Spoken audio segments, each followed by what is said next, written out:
Aloha, friends. Welcome back. Welcome back. It's author Joe Holt.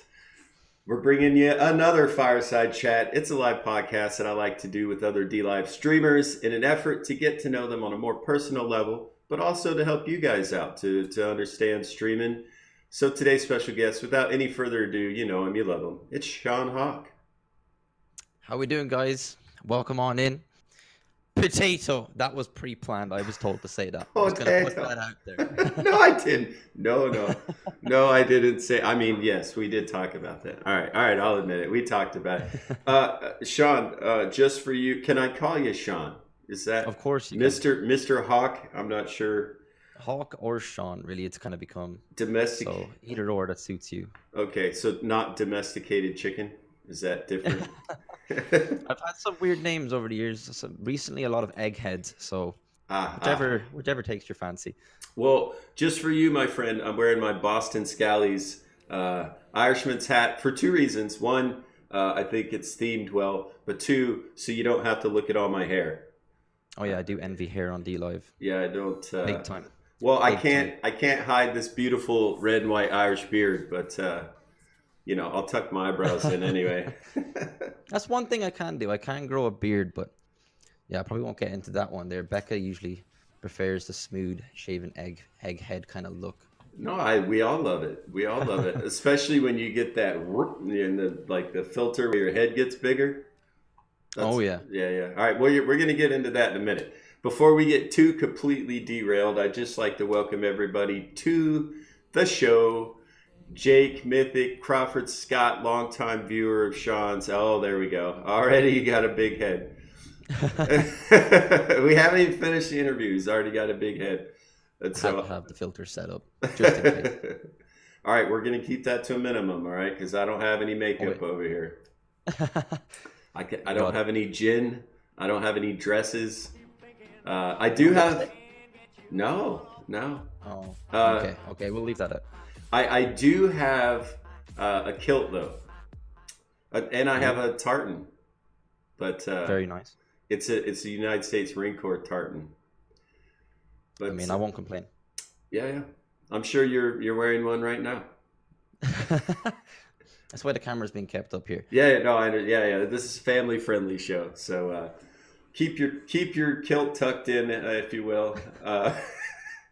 Before before shot, dude, Shot and I could get derailed easy, so we're gonna try to stay focused. Again, welcome in, guys. Just a quick note on subscriptions, donations, things like that during the show. I genuinely appreciate them, but I don't tend to call them out because we'd like to maintain our conversation, and I forget things. So I will definitely give you guys some love towards the end of the interview, but just know that I do appreciate you, and off we go. So first question, guys. Number one, Sean Hawk. That's your name that you stream on. How'd you Yes. come up with it, and what's it mean to you? Okay, so my name has been through a lot of phases, I would say. The name Hawk itself started about 12 years ago when I first got my Xbox 360. My uncle actually helped me set up my first console, my online console, should I say. I've experienced PlayStation 1 and 2 before that, but for online gaming, I finally needed a gamer tag. And my uncle set up the account and set up my name, and he used my real name, which is Sean Connolly. But he misspelled my name. He didn't know how to actually spell my name, so I was using my real name that was spelt wrong for like the first couple of months, and I needed a more personalized name for me or online nickname. And the name Silent Hawk IRL kind of came into existence from that. Hmm. But the actual origin of why I came up with that name really, I have no idea. I was just very attracted to the word hawk, I think, and I think I used to tell people this, should I say, that the word silent used to come from me being a very quiet person, which people might not actually think, but in real life I can be quite a quiet person. The word hawk because I was attracted to it, and then IRL was just stood for Ireland, which a lot of people thought stood for uh, uh, or what do we call it, in real life. So people called me Silent Hawk in real life or Loud Pigeon IRL. So yeah, that's where the name came from. Um, moving to DLive, it was I already had an account from last year. I actually came over to kind of not so much investigate, but just be nosy about the platform and kind of, Mhm. sneak in and have a look around. And I was using a different name at the time. And coming here, I wanted to rebrand so that I could use LT's on his referral program. Mm. So I decided to mix my real name and the name Hawk together. That's kind of become a nickname that I've had for so long together. So that's where the name Sean Hawk has come from. And I've only had that now for the last 9 weeks. Oh wow, I had no Yeah. idea, and I like the logo that you came up with too. Oh yeah, that was Becca, my better half. She's very talented when it comes to the art. Helps me big time when it comes to kind of branding myself, so to speak. Yeah, it's quite important, the brand and the name that you use, and I like to encourage streamers, especially new streamers, to use the same name as much as possible on social Yeah, media, Discord, stream name. big time. I feel like when it comes to branding yourself, I think a lot of people have to be very cautious because I think on this subject you can talk about teams. I was actually talking about teams with people recently.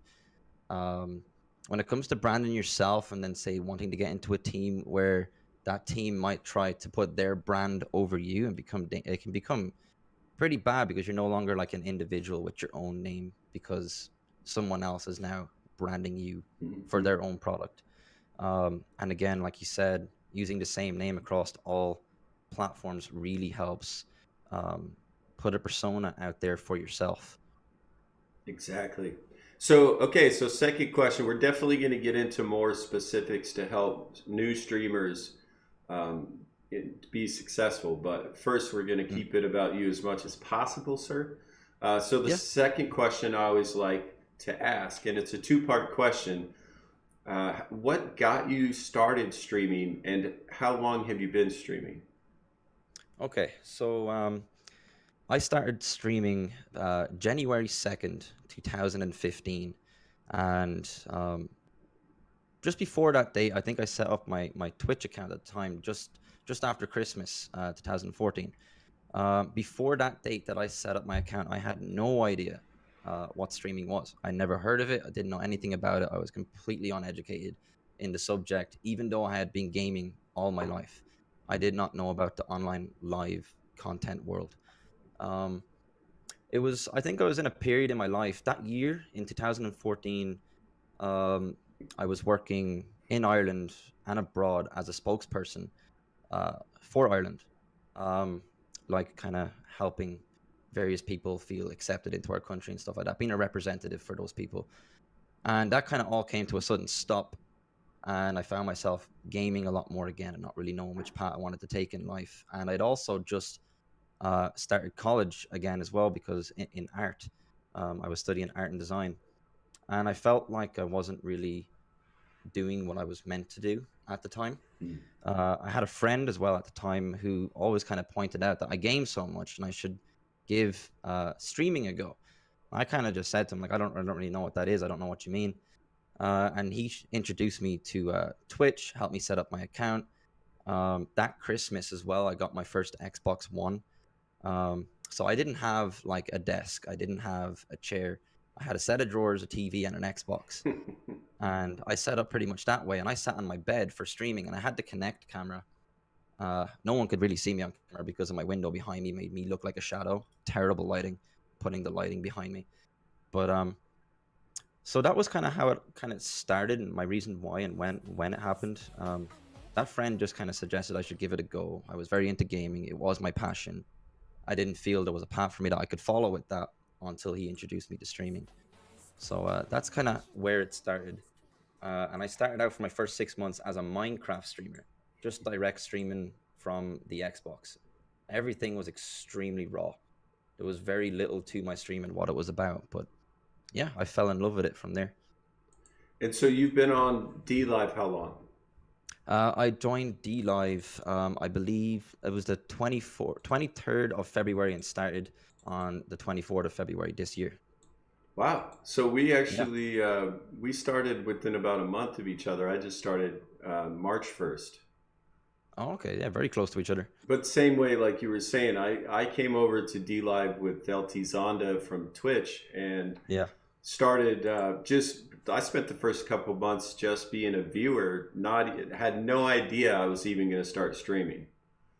But that yeah, that was community, the encouragement is why, you know. yeah, big time. That's kind of what it was that kind of kept me going. See, I was because I was so new to streaming as well. Like I because I never heard of it beforehand. I really went into it with like zero, say, expectations or intentions. There was no real solid reason apart from I just simply loved to game, and it was suggested to me by a friend who wanted me to give it a go. Hmm.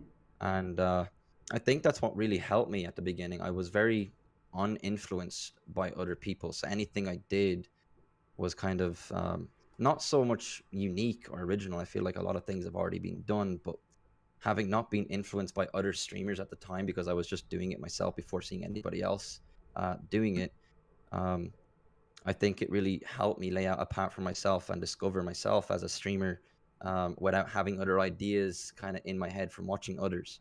Hmm. Um, so I think that's what helped me really build a community in the beginning. Another thing as well, I think at the beginning of streaming for me was a lot of people were shocked I never had a donation button at the beginning. I didn't understand though. I didn't know people could even donate to you when I started. I thought that was kind of surreal that you could make money or make a living out of streaming. So I decided I wouldn't put up a donation button until I was over 1,000 followers at the time, because I felt starting out with a donation button for me looked bad on my profile and it looked like I might have been starting out with the wrong intentions. Hmm. No, I love that you bring that up because I find that people that get focused on the numbers, right, whether it be money, followers, viewers, they if you set up that precedence from the beginning, your no Mm, number is going to be enough. exactly. That's the truth. I've always I feel with DLive it's definitely a lot different. When you come here, it's already implemented onto your page. It's there, you know, and Hmm. that's fine. That's all well and good. But you hate to see it saying you see it go into people's heads that because it's there that they have to start earning straight away, and people can feel discouraged if they're not earning straight away because Hmm. it's so forefront on DLive. But I'm thankful, I think, with my experience in the past when I did start out that I didn't have a donation button, so it allowed me to focus on just being myself and not worrying about numbers, not worrying about anything financial. That I went into it just to simply game and make friends. Um, they did come to a point. The reason I did add it in the end, I believe, was it was getting to a point where people wanted to support me, and I was starting to do it so much, like every single Hmm. day. It became my entire life, and people wanted to support me and help me build my first PC. So, like, I was definitely hesitant on it, but I did finally set up a PayPal and a donation button, and I still remember my first ever donation. I didn't actually realize for 3 weeks that someone had donated. This person was in their late 60s, I believe, maybe around the age of 70 years old, who watched me play Minecraft and were just fascinated with gaming. And they wanted to show support to me to help me go further within it. And yeah, I'll never actually forget like what that person did, because it was so surreal. It was a great feeling, but it was never like a priority for that to kind of happen. So it was quite a unique feeling when it did happen for the first time. That's awesome, man. I love hearing that because it's generally the story is very reversed. Mm, Um, they're asking for donations on PayPal. They're asking for donations on the platform. They want you to go yeah, to their Patreon. yeah. I think for me, like I think now with DLive it's different. You can't really look at it this way, but me on Twitch, when I discovered, say, channels that were just starting out, like say it was their first couple of streams, and the only piece of information in their bios below was a PayPal button or a donation button. It Right. was something that turned me away from those channels because I felt like you're just beginning your streaming career and you've got a donation button but nothing about you. So I'm presuming that you've watched a lot of big streamers that have been influenced by them to think that this is a get rich quick kind of scheme, make a quick buck and dip. But I've always preferred to see streamers start out and work, you know, on the raw side of things, the personality, their voice, their image, their audio, just the enjoyment of making friends, I think, and stuff like that. That's something that I'm very attracted to in a new channel. Absolutely. So before we get too far off on that, because I Yeah. definitely want to get into that more, we'd like to just get to know you a little bit more Yeah. on a personal level. That's a big part of what we're trying to do with these podcasts. Is very often streamers are just this tiny little box in the corner of the screen, and the game takes precedence. Yeah. So I really like your stream because you're very much the center of your show, and I appreciate that as a viewer. Mm. So number one, I always ask what your first name is, but we've talked about that. It's Sean, Yeah. and it's spelled Sean. Is that correct? Well, it's actually well, Sean would actually be pronounced like Cian, but Uh, because it's Irish, there is supposed to be a fada over the a, which gives it that like aw sound and the shaw sound. would you A be lot of surprised if I don't know what that is? it's like a little dash over the a, like a forward dash just over the a that gives it that aw sound pretty much. But a lot of people don't really know what it is, or you don't really see it on social medias with like say within my name and stuff like that because I'm not able to actually implement that onto the letter itself. So can So I really, it cart? is Cian. So I could cart. I start calling you CN. Is that? You won't be the first. No, I wouldn't. You're Sean. You're Sean to me. Yeah. Oh, Um, there it is, right there. The way Fuk Ueza put it there. Yeah. Potsla as well. Yeah, Sean. With the well, they have the lines going in different directions. Yeah. But so One of them is which? backwards. Yeah, I was gonna say which one would be correct. The one that's kind of forward going there. The one that Eza put in there in the chat. Oh, okay. Yeah. Interesting. So, and then we always like to get to know you a little personal. So, wife, kids, dog, job, anything like that that you'd like to talk about. Well, I do have a girlfriend that I live with, and we've been together 3 years in July.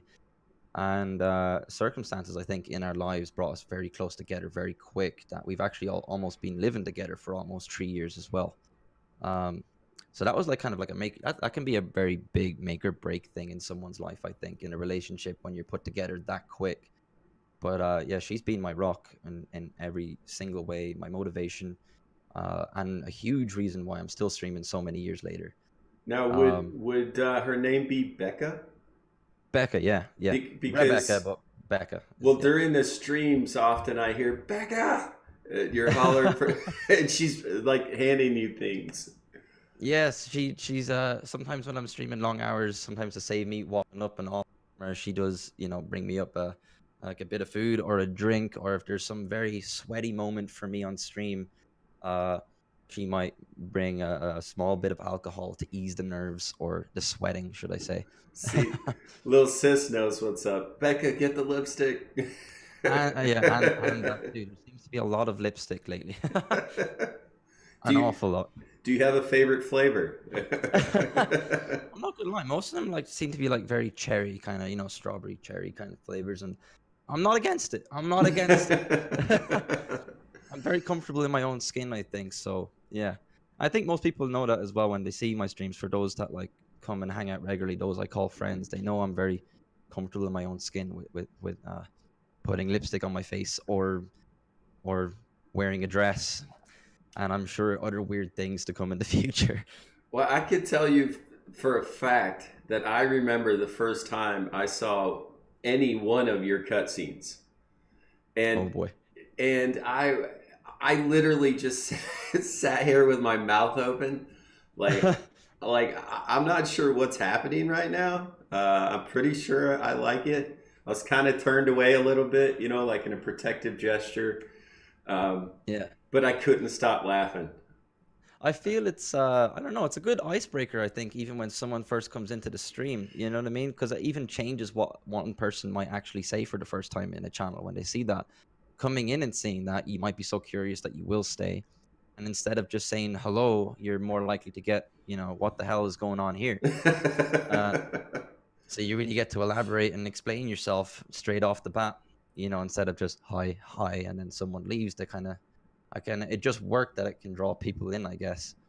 Well, it's now that like as a regular viewer of your show, I'd like to say one of my favorite parts is when somebody gets to see your cutscene for the first time, because they always have that reaction like Yeah, wait a minute, hold on, I hold think on, like we definitely we definitely kind of play on it as well. Not just myself, but like the community as a whole. Now we kind of play on it when someone new comes in, when they're like, wait, what's going on here? This is some weird stuff. And most people in the chat now who are regulars and see it so often, they're like, nothing weird going on here. It's pretty normal to me. And then like when people, like become used to it and stuff, they kind of all play along then pretty much for when new people come in and see it. Well, But but you're also really good about introducing new scenes. yeah, I don't know where like the ideas come from. I don't even really know how to explain where it started. I can definitely say the diamond scenes are the weirdest. Everything else is kind of meant to be, kind of cool or funny or silly. The diamond scenes got a little weird, and I feel like I kind of have to follow that path now, which could be dangerous because each time I make a new scene now, say for the diamonds, I've kind of got to up myself from what I did last. Otherwise, the effect won't be the same. So I think Well, I'm trying to find to a point, to a because point. Yeah. you've actually done like there. Obviously, chat loves the diamonds are forever, um, but that I would like to say just to kind of congratulate you. You have this cringy humor, right? That's very very popular, but you do it in a way that's still appropriate, right? Like you Yeah. have the dress and you're doing the scene, but you're Yeah. not being too you're not being too forward No. with it. You know what I Yeah, it's mean? not too vulgar. I tried to keep it lighthearted to for Exactly. for the most part. Yeah. Exactly. Kind of like leave the idea to the mind of an adult, but if young people are watching, it is fun and silly and can give you a laugh. Right. Like Yeah. you like when you're showing your legs in the dress scene and then you have that noise, and you Yeah. stop and then it goes back up. That's nice. I've had a few compliments on my legs actually as well. It's not really been insults about how hairy they are. It's more so like, oh damn, that's I'm, they mighty fine legs. I'm like, gee, thank you. Maybe I should show them more. I mean, it's what's It's okay. control the supply and the demand goes up. See. Exactly. That's why I only showed them for a split second. Maybe the next scene I'll do 2 seconds of leg time. Maybe. This is the most awkward conversation I've ever had with with another grown man. I just want you to know that.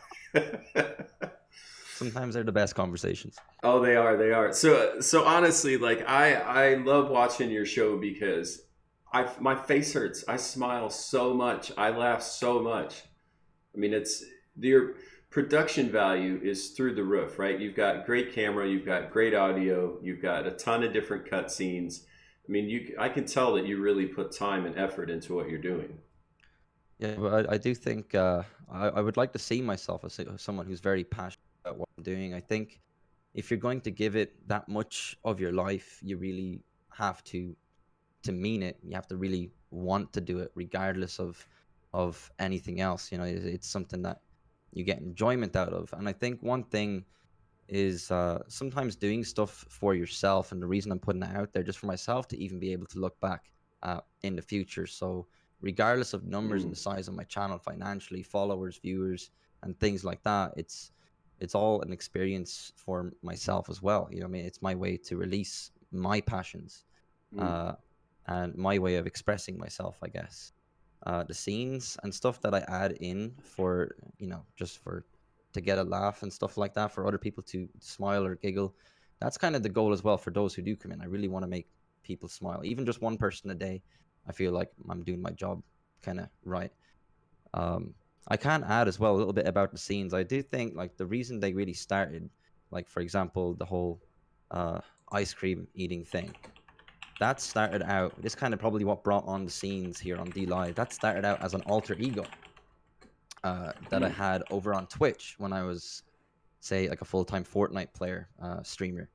Um, I played this small-headed kind of character with a filter, with a squeaky voice, who was a three-time champion, and he was the greatest Fortnite player ever that never really played. Um, and then coming here, I didn't play Fortnite anymore. and someone gave an ice cream one day, and I just viciously ate it with that filter, and yeah, it's kind of become a thing every day now. Well, more than every day, like every 5 to 10 minutes. Yeah, my jaw just be killing me, to be honest. At the end of the day, I do walk away like making sure my jaw is still aligned. But Now, what about your poor neighbor? oh, my neighbor, yeah, that's I kind of forgot about her at one point. Like that sounds mean, but I think it was one night I was streaming later than my normal times, um, and we had a bit of a knock on the wall and door because my neighbor next door is in her 90s. Now I'm not. I'll be honest. I'll be totally honest. I'm not her biggest fan. Okay, so I kind of like doing the ice cream things pretty late, but out of respect, knowing how old she is now, I want her to at least live to 100. You know what I mean? And she is. I don't want to be the reason she dies. She'll end up on that program, A Thousand Ways to Die. You know, how'd she die? Some guy, weird bald guy next door, was viciously licking an ice cream, and she died. So I really don't. I don't want to be the reason she's dead. I used to have. She has had two strokes in her life in recent years, and I also used to have a drum kit in my house. And I'm starting to wonder if I'm also the reason for those strokes. So I don't want to take it one step further and kill her with ice cream. So yeah. Jesus, John. As brutal as it sounds, it's the truth. Yeah, no, we're definitely after the truth. So, why? I mean, why don't you just introduce her to DLive and so she can watch? I don't even know if her eyes work the same anymore, but I could bring her in just to listen to it. But then again, if she was to see it in real life, that might even be more freaky. That might kill her even quicker because That's there's no filter. that's true. That's true. I hadn't considered that. I'm so like, I'm so overwhelmed by that. I lost track of my next question. You're Oh, not the only one that loses track over the ice cream thing, to be honest. oh, Yeah. I'm blushing. Oh man, if you got like, well, maybe we'll have Sean share a transition or two later in the show for you guys who haven't ever seen them. But we try to keep this less about what they normally do on stream and more, just so you can learn who this man is in real life. What do you say? IR Ireland, IRL. How would IRL, yeah. so Ireland abbreviated is IRL, 3 letters. Well, there's another mistake I actually made in my name years ago. It's actually I or E. Uh, but Uh, I guess I was too much of a fool to realize that, and that's why everyone kept saying Silent Hawk in real life. And I would uh, like kind of get angry, like, no, it stands for Ireland, and then I would be standard corrected, like when they would show me what it really is. well, So yeah. IRE is Irie. That's something. That's a Jamaican thing, brother. Oh, really? Yeah, yeah, I don't know. Irie. Irie eyes. That's if you've been smoking ganja. You're Irie. That's. I'm just saying. That's the. I don't know. Yeah. If that's at least somebody told me. I don't. I wouldn't know personally. I mean, I wouldn't know too much on the subject of ganja, but Yeah. all I know is I'm a fool when it comes to the own abbreviation of my own country. Yes. But I'm still a true Irishman, still a true potato. Well, I mean, you're a tree time champ, so that's something. Of course. 1, 2, 3, 4. I love it. I don't know where that came from either, to be honest, the whole holding up 4 fingers. I think it's because his head is small, his brain is small, he can't count. It's the entire persona is amazing. I mean, the I fact that appreciate you're like 1, 2, 3, 1, 2, 3, and then you still wiggling the pinky around and stuff. Like it's it. the whole thing is fantastic. So let's talk about you said you're kind of a quiet person, Mm, when you're off stream. yeah. What type of things? I mean, it's Ireland, so I don't want to assume stereotypically that your favorite thing to do is drink pints at the local pub. So Mm. maybe you could maybe you could get into a bit of what makes you tick off stream. Yeah, of course. Well, my favorite thing to do is drink pints at my local pub. Well, well, no, it's I think being a quiet person in real life, I'll touch on that one a bit. Um, where I'm from and where I live, within my town, it's kind of one of those places where it's considered, say, not so much rough, but you have to have a persona or a toughness around you where everyone knows your Mm. business, everyone knows who you are, anything you're associated with, you have to just hold up a certain image. So I've always been someone who's not really into that kind of thing. So I've always stayed quiet in real life within my own town.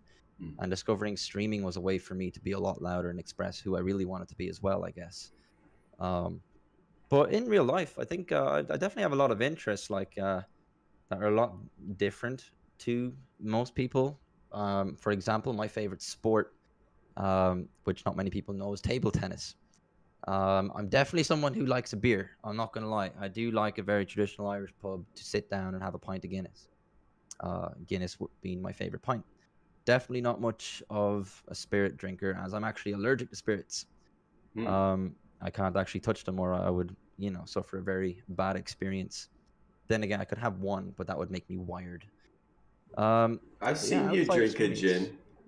yeah, I've got to be careful with them though. Things like that, I've got to be very careful, especially vodka and rum and things along those lines. I've got to be Mm. very careful. But apart from that, really in real life, I spend a lot of my time with Becca in as much as possible because we're both, online a lot. She streams, I stream, sleep. She streams, I stream, sleep. Mm. When I'm not streaming, a lot of time is spent with her. And lately, we usually leave the house now to enjoy an afternoon together at the local hotel, just to have a coffee and chill in a quiet place where we can just uh, relax away from, say, the work and the busyness of everything online. Yeah, I find it's actually quite important for streamers to get out of the house, like daily if you can, even just Oh for yeah, a few minutes.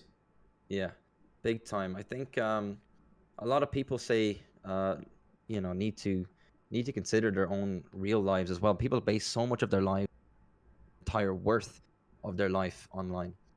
When Hmm. even before streaming or their online world, they already had worth as a human. So it's nice to get out there and still, live a real life to an extent. Um, I find it hard sometimes to be online for an excessive amount of hours a day. I do enjoy getting outside, getting a bit of fresh air. It makes it easier than being inside to stream, and I can enjoy it, knowing that I can also enjoy the real world as well. Now, I have a question. Is Becca Mythic B? Becca is Mythic B, indeed. Yes. Okay, so just so in case you guys want to follow Becca as a streamer, she is on DLive. She's also a partner, so I just dropped you a sub, lady friend. Um, Mythic B in chat. So let's talk about that a little bit, Sean.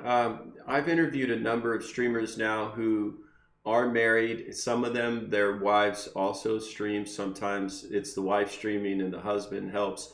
Um, how do you guys? How important is it to have that support? Um, Honestly, like the whole streaming thing wouldn't be possible without Becca right now. I don't know if I'd be streaming without Becca. Like I like to think we both help each other and support each other in multiple different ways. Um, we like to make each other's experiences in streaming, as easy as possible. I believe like you can see it in a lot of relationships online sometimes that if one person is not within the online world and the other is within the online world and say for example streaming, um, that it's a lot harder for the person to stream because the person that's not involved might not be as fully understanding. So I feel extremely lucky that we both just happen to share a lot of the same interests, um, which makes supporting each other, I believe, a lot easier, or not. I think easy might be the wrong word. A lot more simple. Um, will be the better word. I think in both ways we both help each other equally. So when she's streaming, I try to do some of the IRL things, and I'm streaming, she's doing some of the IRL things. And then when we're both not streaming, it's easier for us to be together. And we definitely support each other with ideas a lot. Like a lot of my Mm-hmm. scenes and things are actually inspired by her. She's very, very motivating to me to actually put out new things and experiment with new things. Yeah, Um, actually, I just noticed you have a new Ninja Guinea scene. yeah. That was actually suggested by her. She wanted something to do with a park, and I believe she was talking also about the kazoo kid. So with those two ideas together, I came up with an idea where I used or almost assault the Kazoo kid in a in a scene. Yeah, I was gonna say, like, of all the scenes you've come up with, that one, I'm like, wait, where's this going? What's happening right now? Yeah, I think that kid is kind of a bit of a meme online, and I was watching the video of him, for example. At the start, he says "ouch" and grabs his shoulder, and I'm like, I could pretend to throw like a paper ball at him to get his attention or something there. And then when he's like, "We could be the best of friends," I can turn around and pause it and show me and be like, "I don't want to be your friend." Uh, so I just stuck the two of them together, and it kind of became a scene. Then I drove away in my Lamborghini. Oh, I was there. I was there. Yeah. Yeah, that's man, I've got to say, like, of all of the character type streamers, which I believe that would, right, that's a good way to characterize you, right? Like, character streamer, Yeah. right? Because you're not walking around in dresses and lipstick, like smearing lipstick in town, are you? No, I think it's more so kind of just like mini alter egos, you know. Then Right, again, right. it's not the first time I've wore a dress. I can No, no. say that. Well, you know, we don't have to get into that if you don't want to. But I dressed as Barbara Bush one year for Halloween, so I, you know, Oh man, yeah, don't uh, worry. I dressed as Beyonce, and I mimicked her video "All the Single Ladies" with two other guys. That's on YouTube somewhere. I was like, Uh, whoa, whoa, whoa, hold the phone. Somebody find that. Somebody find that. We need that in our that's lives. that's gonna be impossible to find. I No, don't it's think it's not. possible to No, find that it's one. not. It's not a pot. Hey, chat, you've got your mission right now. Find SeanHawk as Beyonce. Oh man, It happened. It's out there. Find it. sudden regrets. Do it. Do it. Do it. But what I was gonna say is, of all the character actors, character streamers, I mean, you're at the top in my opinion, and a lot of people's opinion. And I know for a fact several streamers hit, like when I interviewed Best of the Worst, he said, you know, the fun thing, I found Sean Hawk, and he really encouraged me by watching his stream to be more creative, right? Yeah. Don't be so scared to show your personality when you're streaming. Yeah, big time. I think it's nice to find a place that you can be open, and I believe with the gaming community and streaming world, it's a place to do that. I think it's really kind of uh, touched me in an emotional way recently as well. Like seeing that, like I have say in the least non-vain way possible, inspired some people to be creative. And I've also seen videos, say, of people mimicking the ice cream thing as well. It's kind of, I don't know, like like most people might just look at it and laugh and think it's funny, but for me, knowing that it's something that I created and seeing other people feel inspired by it or doing it and stuff like that, I'm very flattered, and definitely made me emotional on one stream. There's a guy who I consider a friend. His name is Kev. He's in here now. He has a young daughter who wanted to send me a video of her doing the ice cream thing as well, and that was put on my Discord. And I watched it when I was streaming, and I had to. I definitely held back some emotions a little bit, but I love to see it. I love to see people be creative. I love to see people be open and express themselves, because it's not always in life you get to express yourself fully. And I believe when you're streaming in an online world where not many people are going to judge you for who you are, it's just a great place to express it. Oh, we're judging. Healthily. Yeah, so actually I think it's a good spot to talk about that, right? Like Sean and I were talking before we started the interview about, we were trolling each other, right? And I said, you know, well, I'm going to wear the hat so you don't have to look at all my hair, you know. And then he made a jab back, and I made a jab back. See, that's fun. That's trolling each other, and we're friends, right? There's a huge difference between trolling because it's fun and cyberbullying, right? Yes. If you don't know Sean and you come into his chat and the first thing you say is that he's bald and ugly, that's not nice. That's offensive. That's mean, right? But somebody who knows that you're a beautiful soul and that you just happen to have a shiny dome, right? And we're trolling you, like I can hardly look at you right now because of the glare coming off your forehead, right? I have to like My eyes. I've got eye drops, so that's gonna help. But but But yeah, I the hope. point is, it's fun, right? We're having Yeah, fun. We're not being mean. yeah, big time. That's a huge thing. Like I do definitely experience it quite a lot. When people come in and say, point out my bald head straight away. Now, in my about me section, I do have a little bit like, type F in chat for my hair or lack of.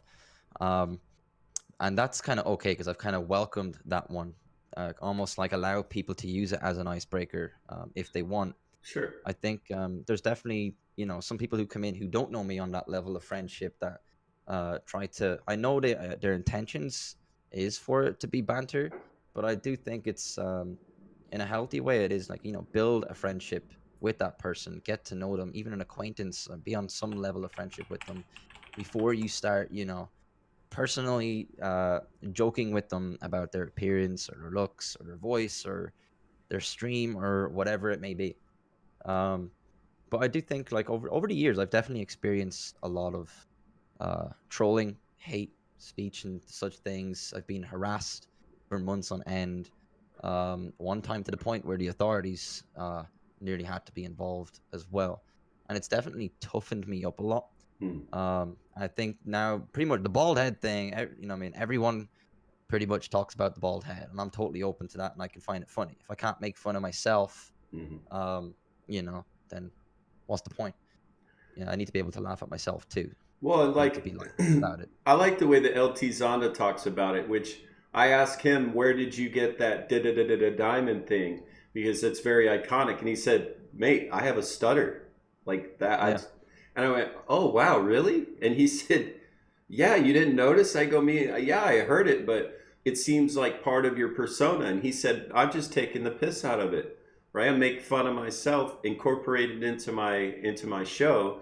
And now it Mm, becomes why people show up instead of a reason to give me a hard time. yeah. I mean, like, I I think know it's. when you were on Twitch, you had hair, right? Oh yeah. Well, What Twitch made happened? Twitch made me bald. I Uh, usually say when people come into my stream asking, say like, "Oh, do you recommend DLive?" I usually say, "Well, I streamed for 4 years on Twitch, went bald, came here for 9 weeks, and I feel the hair growing again." But I think I I think can it's nice see to it. take weaknesses as strengths. Absolutely, absolutely. And look, I mean, we all have our struggles, right? So Yeah. to make fun of ourselves, it's if like Sean said, if you can't make fun of yourself, life's going to be just difficult, right? It's going to be harder. Yes, big time. And don't give people the power. Actually, Sean, if you know you've been streaming for like 4 years, so you're in a unique position to help a lot of new streamers, especially young streamers. Mm. How when the beginning when people were trolling or just being hateful, how did it affect you, and how did you learn how to let so that it's not affecting you so much? Um, I think for me, it was definitely, I won't lie, I'll be honest, it was definitely difficult at the start. I won't like say glamorize myself and say like, I had thick skin from the very start and, I never looked at them. I just straight banned them and that was it. Hmm. But I never had really at the beginning any help because I didn't really know anyone within the streaming world and I wasn't influenced and I didn't understand the level of hate that could happen for a streamer. Um, but then again, I think that's a good thing for me now. It allows me to actually, help other people because I've dealt with the worst of it um, as well and learned how to overcome it. Um, I think, true, like if you're getting into streaming, it can be difficult when you start dealing with trolls. You do have to have some level of thick skin. I think at the same time, there's a gray area there. It's unfair that a person should have to have thick skin, but because there's always going to be people out there who don't don't want you to succeed, don't want you to do well, and do want to put you down.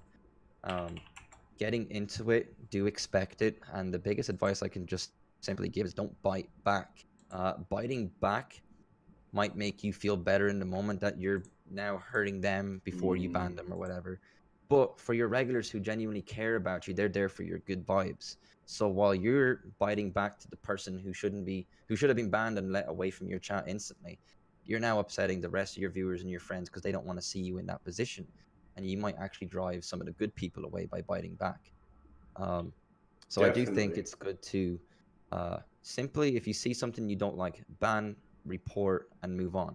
If it becomes persistent and it's going to another level, take it to the next level of authority. Again, if it goes Hmm. further than that, again, go to the next level of authority. Um, and for me, I was at a point where I was physically threatened, not just me, but Becca and my family as well. Last year, actually, I was harassed by Irish people too. Which made it really weird. And I knew that these guys could have been very young and immature and wanted a rise out of me. They wanted me to react, but it was the right thing for me to do to consider reporting it to the authorities within Ireland because Twitch themselves were not doing anything for me by reporting them. I find it's very easy. I think a lot of new streamers have to look out for that. That on some platforms, it's very easy to make multiple accounts. You only need one email, you can have 50 accounts. So you might ban someone, they will come back. I think the best, sometimes when you bite back the first time, they know they've got a rise out of you now. They're going to want to come back when you ban them. So the Hmm. first time someone does something, instantly ban. Don't give them a reaction. Don't even let your mods know not to react to them too, and just insta ban them. They're less likely to actually, I think, want to come back because they didn't get a reaction out of you the first time. Right. Yeah, Mm. absolutely. I like what Violent Hippie echoed in the chat, which is from Game of Thrones. Someone named Tyrion Lannister, but just said, never forget what you are, for the world will not. Make it your strength, armor yourself in it, and it can never be used to hurt you. Yeah, exactly. Like using your weaknesses as strengths and things like that as well. Right. Um, And like yeah, even for you, you've done incredibly well with that. And so you use filters to make your jaw bigger, make your head bigger, right? Like really yeah, focus on that. And then instead of it being a negative, it's actually a positive. exactly. Yeah. So I'm not letting anybody have the me with something that I'm able to laugh at myself. Right. And really in the end, who gives a damn that you're bald, right? Like bald is Exactly. sexy. I'm happy with the look. You know what I mean? While I make fun of it so much and stuff like that, and joke about having hair, I'm happy with the way I look. I'm very comfortable in my own skin, extremely comfortable in my own skin. Well, And you definitely have hair. I've seen you in a dress. yeah, Armpits across the chest, down the legs. I mean, you've got hair. it's not a fade on my head. It's just my hair running away from my face. It's something for all the young people out there. Just know that it starts here and then it just works its way down and back. So, Yeah. not to. Apparently, the more body hair you can grow and facial hair you grow, the more chance you're bald. I had a mustache when I was 11, so Wow. uh, yeah, I knew it was coming pretty much. My brother is also bald, and my dad is also bald, and very rarely you'll see the three of us together because we're basically the three baldeteers. So yeah, I actually have a video. I actually need to get together. I want to actually show everyone of the three of us together. It's Oh my pretty God. funny. Mama hot. Even your mom's trolling you in chat. Yeah, yeah, I was knitted. I was knitted. I came out looking like a mop. I was just a ball of fluff. Like, wait, where's the person? Pretty much. That's amazing. Mama Hawk says he wasn't born, I knitted him. You know what? That's something I want to talk about too. I love the fact that DLive is legitimately friends and family. And I mean Yeah, family, like husbands, wives, boyfriends, girlfriends, kids, moms. yeah. Everybody I knows that Becca helps support you. Everybody that's seen your channel knows that Mama Hawk is a sweetheart. And I mean, how important is that for you to have them on DLive with you? I think I'm extremely lucky to have some family that support me, and I'm happy to be open about this as well. Not everyone in my family is as supportive as Becca and my mother when it comes to my online world. I think it's very hard to explain to some older family what it is I'm doing. Old-fashioned family, people that just simply don't want to know about it. They think, get out and get a job. It's ridiculous. You're playing games. That's not work. Um, but I think another thing as well. I think I'm very lucky that I can call the online people my family as well. I always find it fascinating that people online that you've never met in your real life can support you way more than your real family actually can.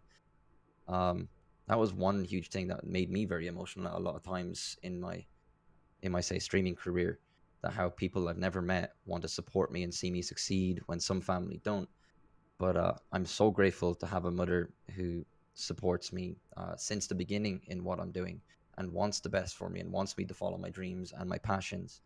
Um, she raised me the right way to believe that, you know what I mean, I should do what makes me happy and not just, follow the system, so to speak, and be miserable. I could make 100 grand a year and be absolutely miserable and hate my life, or make, very minimum, make it by, but I'm extremely happy in my life and who I am. Mm.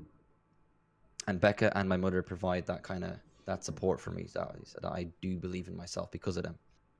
That's let's talk about DLive a little bit specifically because Yeah, the platform seems to encourage, or not seems to, definitely encourages you to get to know people on a more personal level, especially if we're both streaming, right? I can hear your yeah, voice, see your face, same back. And I'm finding, I feel like I've known you for years, even though I've literally only watched you for a couple of months, right? I found you on DLive. And yeah. it just fosters this incredible sense of friendship so quickly. What have you seen? Like, what are the major differences for you from streaming on other platforms and then coming to DLive recently?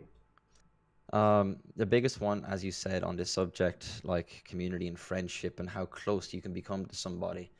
Um, Having streamed on multiple different platforms, like not just Twitch, I was on Mixer when it used to be Beam as well, Hmm. and I've experienced experience in YouTube as well on a little bit, but not much, but mostly Twitch. I always found it was very much every man for themselves. Of Hmm. course, any platform you can make friends and you can form, say, cliques. Um, but coming here, it was totally different. I've never experienced being friends with so many content creators before. There's so many more like-minded people that are creating content on this platform. I think the intentions of people on DLive are a lot better than um, this weird race to become the best on other platforms. Hmm. Everyone genuinely cares about each other here, and I think that makes it easier to be more open with each other and to get on with each other and to build those friendships, to become that family, to be all one big community. Um, there's just a lot more genuine support. I think that's one of the big things that actually made me come to here. I always found it hard to make, um, long-lasting, forever friendships with multiple people because everybody seemed to be on their own journey in their own race. Everyone was very much focused on their own success, whether it be numbers or financially, um, chasing that end goal and to be able to do it quick, or following the herd. For example, on Twitch, you see a game like Fortnite, 250,000 viewers. You think, well, now I have to play that because that's the place to be. Hmm. So you pretty much close yourself off to one corner of an entire platform and probably ruined a lot of chances to make a lot of lasting friendships in a more kind of niche kind of game that could have been suited better to you. When you look at those games that have the huge viewers, it's only like 1% that get the majority. Everybody else is down the bottom trying to chase those top views that they'll never actually get to because people are so blinded by the numbers. I think coming here, then for me, I couldn't believe the overwhelming support on my first stream. The amount of people that came in that didn't just want to welcome me to the platform, but actually wanted to get to know me and continue to get to know me after that day as well. And that's one of the big things that made me stay. So, like, I actually decided on my first stream that I was permanently moving over and I wasn't going back because people wanted to actually continually get to know me. And it wasn't just a quick welcome and then go. Right, and you actually hit on two really distinctly different things, which is number one, don't chase the most popular game because you're trying to be popular, right? Like, Yes. you do what you do yourself, be you, because that's why people are going to come back. Yeah. I think you have to kind of experiment with a lot of things when you're starting out. Find who you are. I think a lot of people starting out are jumping into it very fast before it even being a passion, you know what I mean, in itself. It helps having the passion in gaming and stuff like that. There's no harm in wanting to get into streaming if you're new to the whole scene and the gaming scene. Um, but don't just look at the top game and go, well, I'm going to have to play this and hate myself for the next few years to try and make money or get a Mm. bunch of followers. experiment, see what makes you happy within the online world, because that will resonate then with the people who do come to watch you. Right, and the other thing is you're not going to be as good as the top 1% in the world. There's a reason they're that good. They play every day, all the time. Yeah. They have for years.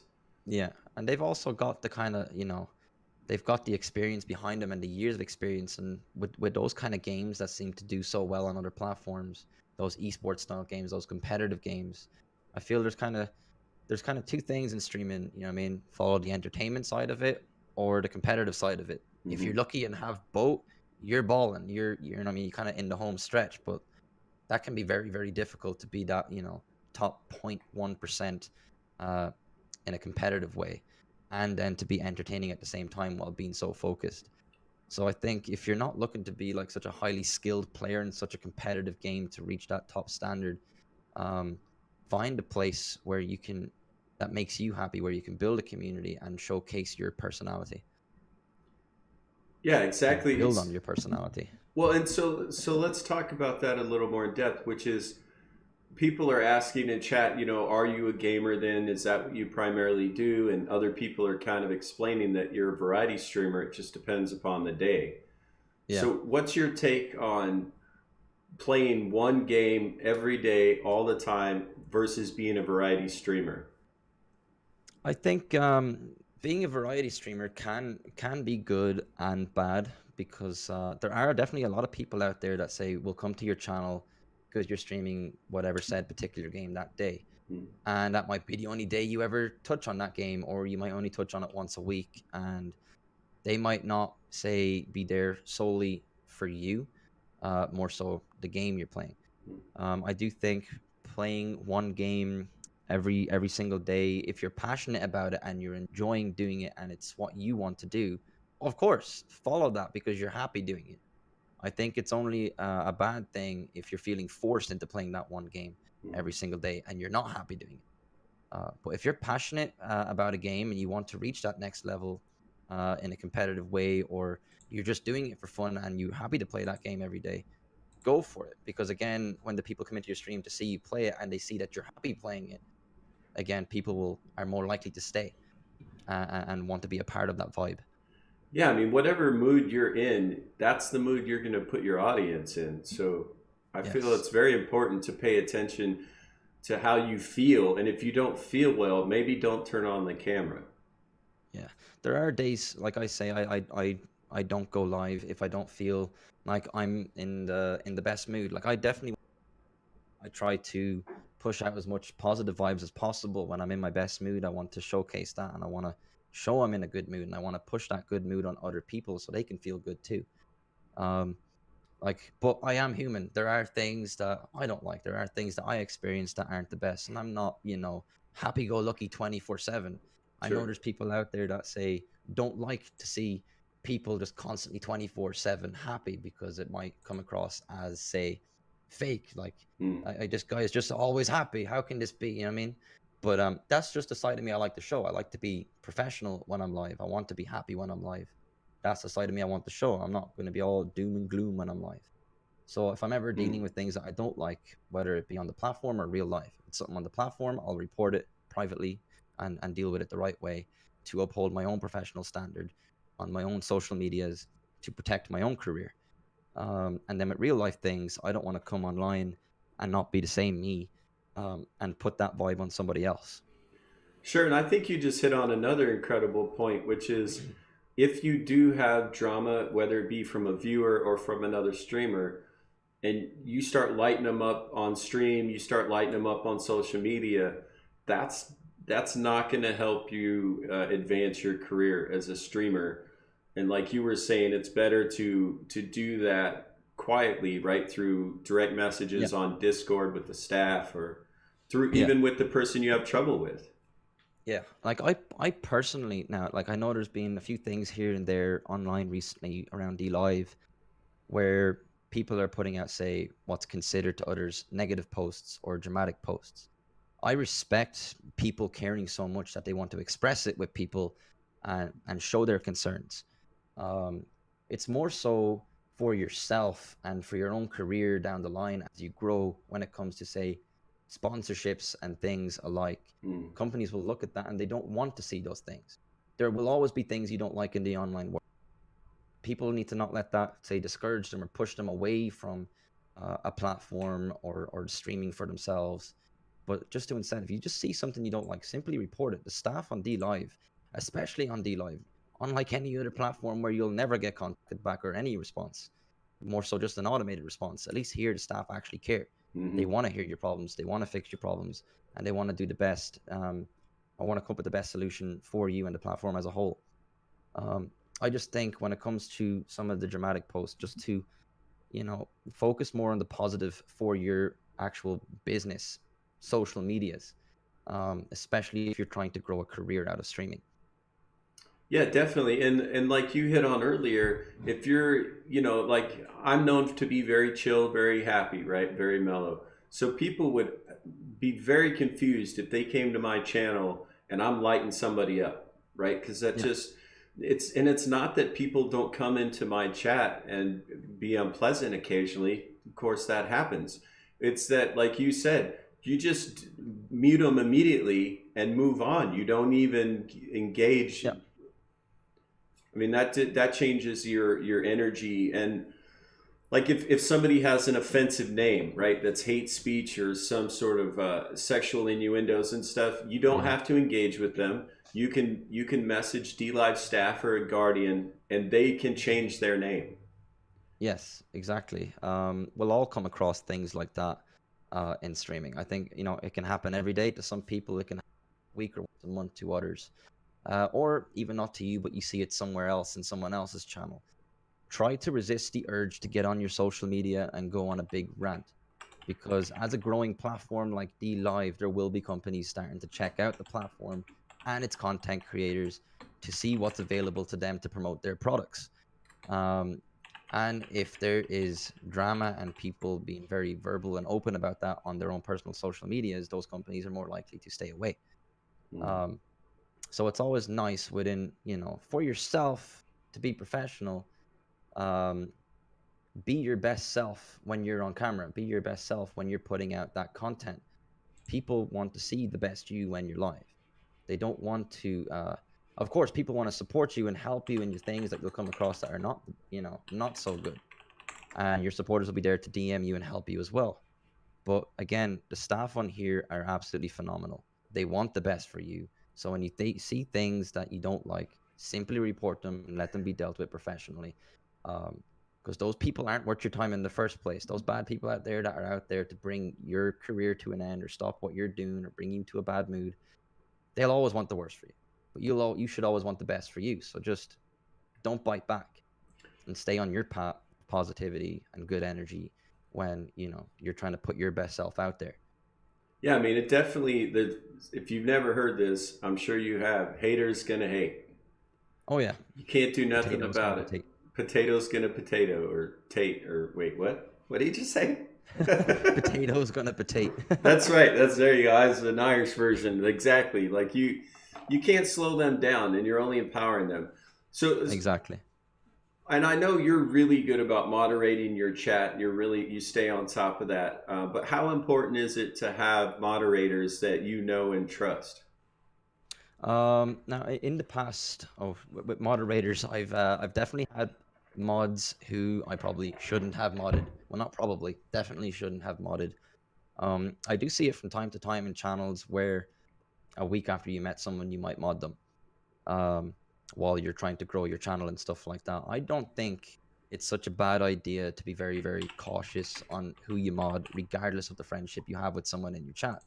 Because I don't think everybody should have the pressure put on them if they're enjoying your stream to become a mod. They might not want to be a mod. Hmm. I like to keep it to a minimum for me with people I trust full heartedly in every single way.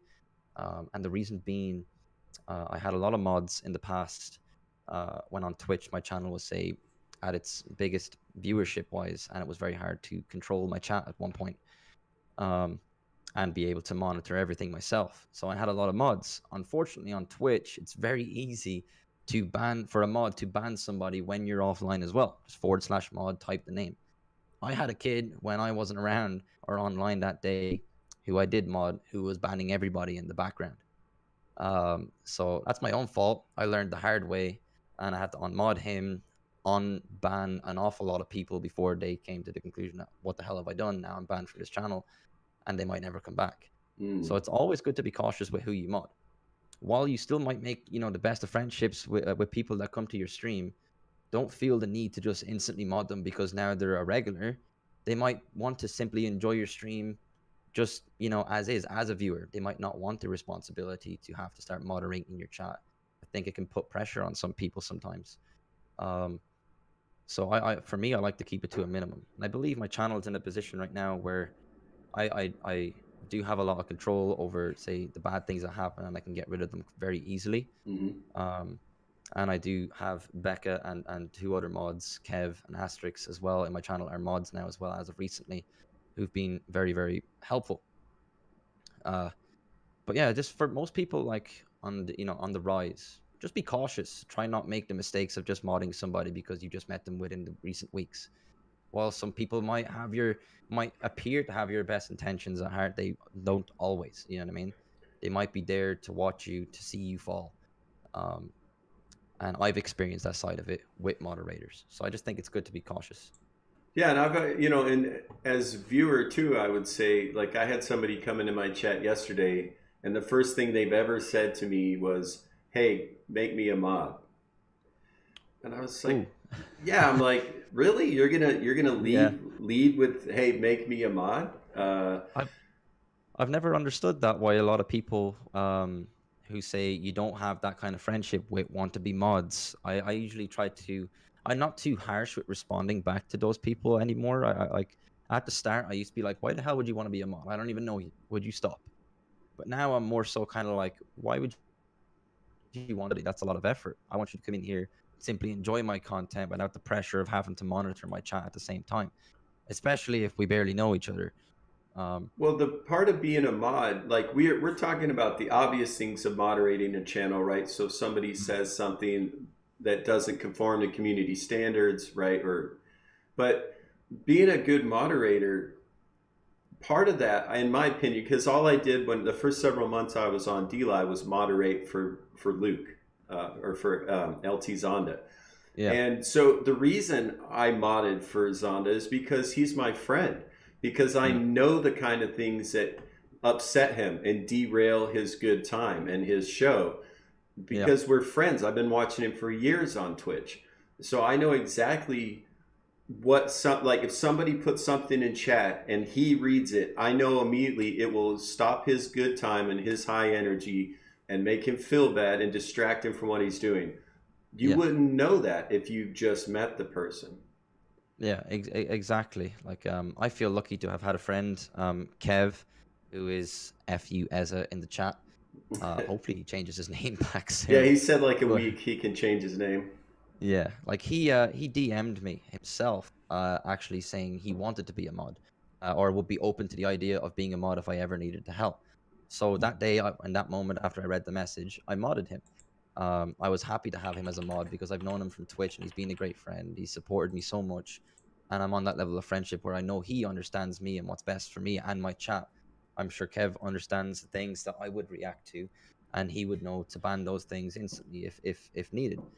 Um, the reason I didn't actually mod Kev up to that message was him being a friend and stuff and enjoying my channel the way he was. I didn't want to suddenly mod him and take away his enjoyment in my channel by putting that pressure on him. Mm. But knowing that he had the interest himself and actually being a mod and wanting to help that way, I was happy to give him that position.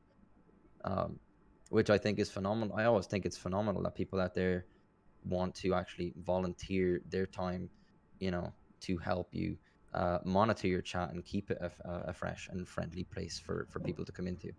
Yeah, and I think you just hit on another really great point, which is that people are volunteering their time, right? We're Mm, not paying moderators in on DLive right now.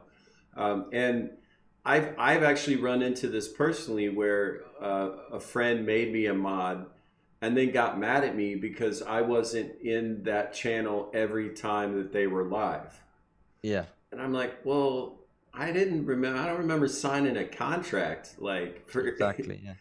a certain amount of hours and a certain amount of effort, and I'm like, if you're live and I'm available and I'm in your chat, I'm going to help you moderate it, right? Yeah. The only exception that I've ever made to that rule is for Zonda, and I like every morning got up for at least 4 hours and moderated for him, and then I went off into other streams the rest of the day, just enjoying myself, right, relaxing. Yeah, um, so that's kind of like almost like a piece of advice then, like that I'd always say to like streamers new and old is, make sure the person you're modding is somebody who's actually interested in volunteering their time to do that. If you just simply mod someone in your chat without them realizing it and going, "You're a mod now, congrats," that person might feel like, "I wasn't ready for this. right. I didn't want to be a mod. I enjoy your content as is. I don't really want to have to start monitoring everybody else. I'm here to focus on you, not the chat." So I always say, just like to any streamer, make sure the person you're modding actually wants to be a mod, and don't just throw that kind of say peer pressure on them that they've now got an axe beside their name and they got to start banning people and stuff like that. Because sometimes mods can, get a bit of backlash as well from the people they have to ban or put in their place or correct. Um, and a person might not always want that responsibility. Yeah, and also it seems to take away a little bit. Like sometimes we mod people because we want to show them that we appreciate that they're there daily, Yeah. right? Yeah. And so it's not even about like I expect you to do anything. It's because you're an incredible person, you support me daily, Mm. and so it's partly that. But I have been in, I can only think of two streamers channels off the top of my head, but where it seems like everybody in chat is a moderator. Does Yeah. How do you feel about that? See, I think like it's nice to, like you said, like, give somebody, say, mod for someone who's there so much, so they say stand out in the chat a little bit, that they have that extra power and you've shown them that extra trust that you have for them, but you don't require anything of them. That's something I would like to see maybe implemented onto this platform that Twitch actually does, that they brought in, I think towards the end of last year, was a VIP system that allowed you to actually give a special badge beside someone's name so that they were represented. I believe it was a diamond, like a pink diamond beside a person's name. That allowed that person to stand out without the responsibilities of being a mod, but they got to stand out as somebody who, say, is an extremely close friend, supporter of your channel. So I'd like to see something implemented like that. But I understand people, of course, modding people uh, just so they stand out, so they feel that little extra bit special. So you're showing your appreciation to that said person. Um, but at the same time, I think it's nice to make sure that they don't feel the pressure that they have to start doing all the things in your channel and being there every day to monitor your chat. So I would like to see the whole VIP kind of thing maybe being implemented over here somehow. Well, no, I know we've been talking about that a bit in the DLive partner Discord about, wanting, there's so many of us that have viewers that have come over from other platforms that have known us for years. And it would be nice to be able to have people that are just viewers. It would be nice they could have a badge or some sort of acknowledgement, right, of being such Yeah, incredible members of the community. yeah, I And suppose that's being talked about. I see that a lot. Yeah, Yeah, that's definitely being talked about. And also they're talking about the ability to gift subs. That's something that people are used to from other platforms, and I would like to see it happen. yes, I'd like to see that too, because there are people, say, who are longtime supporters of a channel, not, say, be able to do what they want to be able to do for said streamer, like to sub to somebody. Right.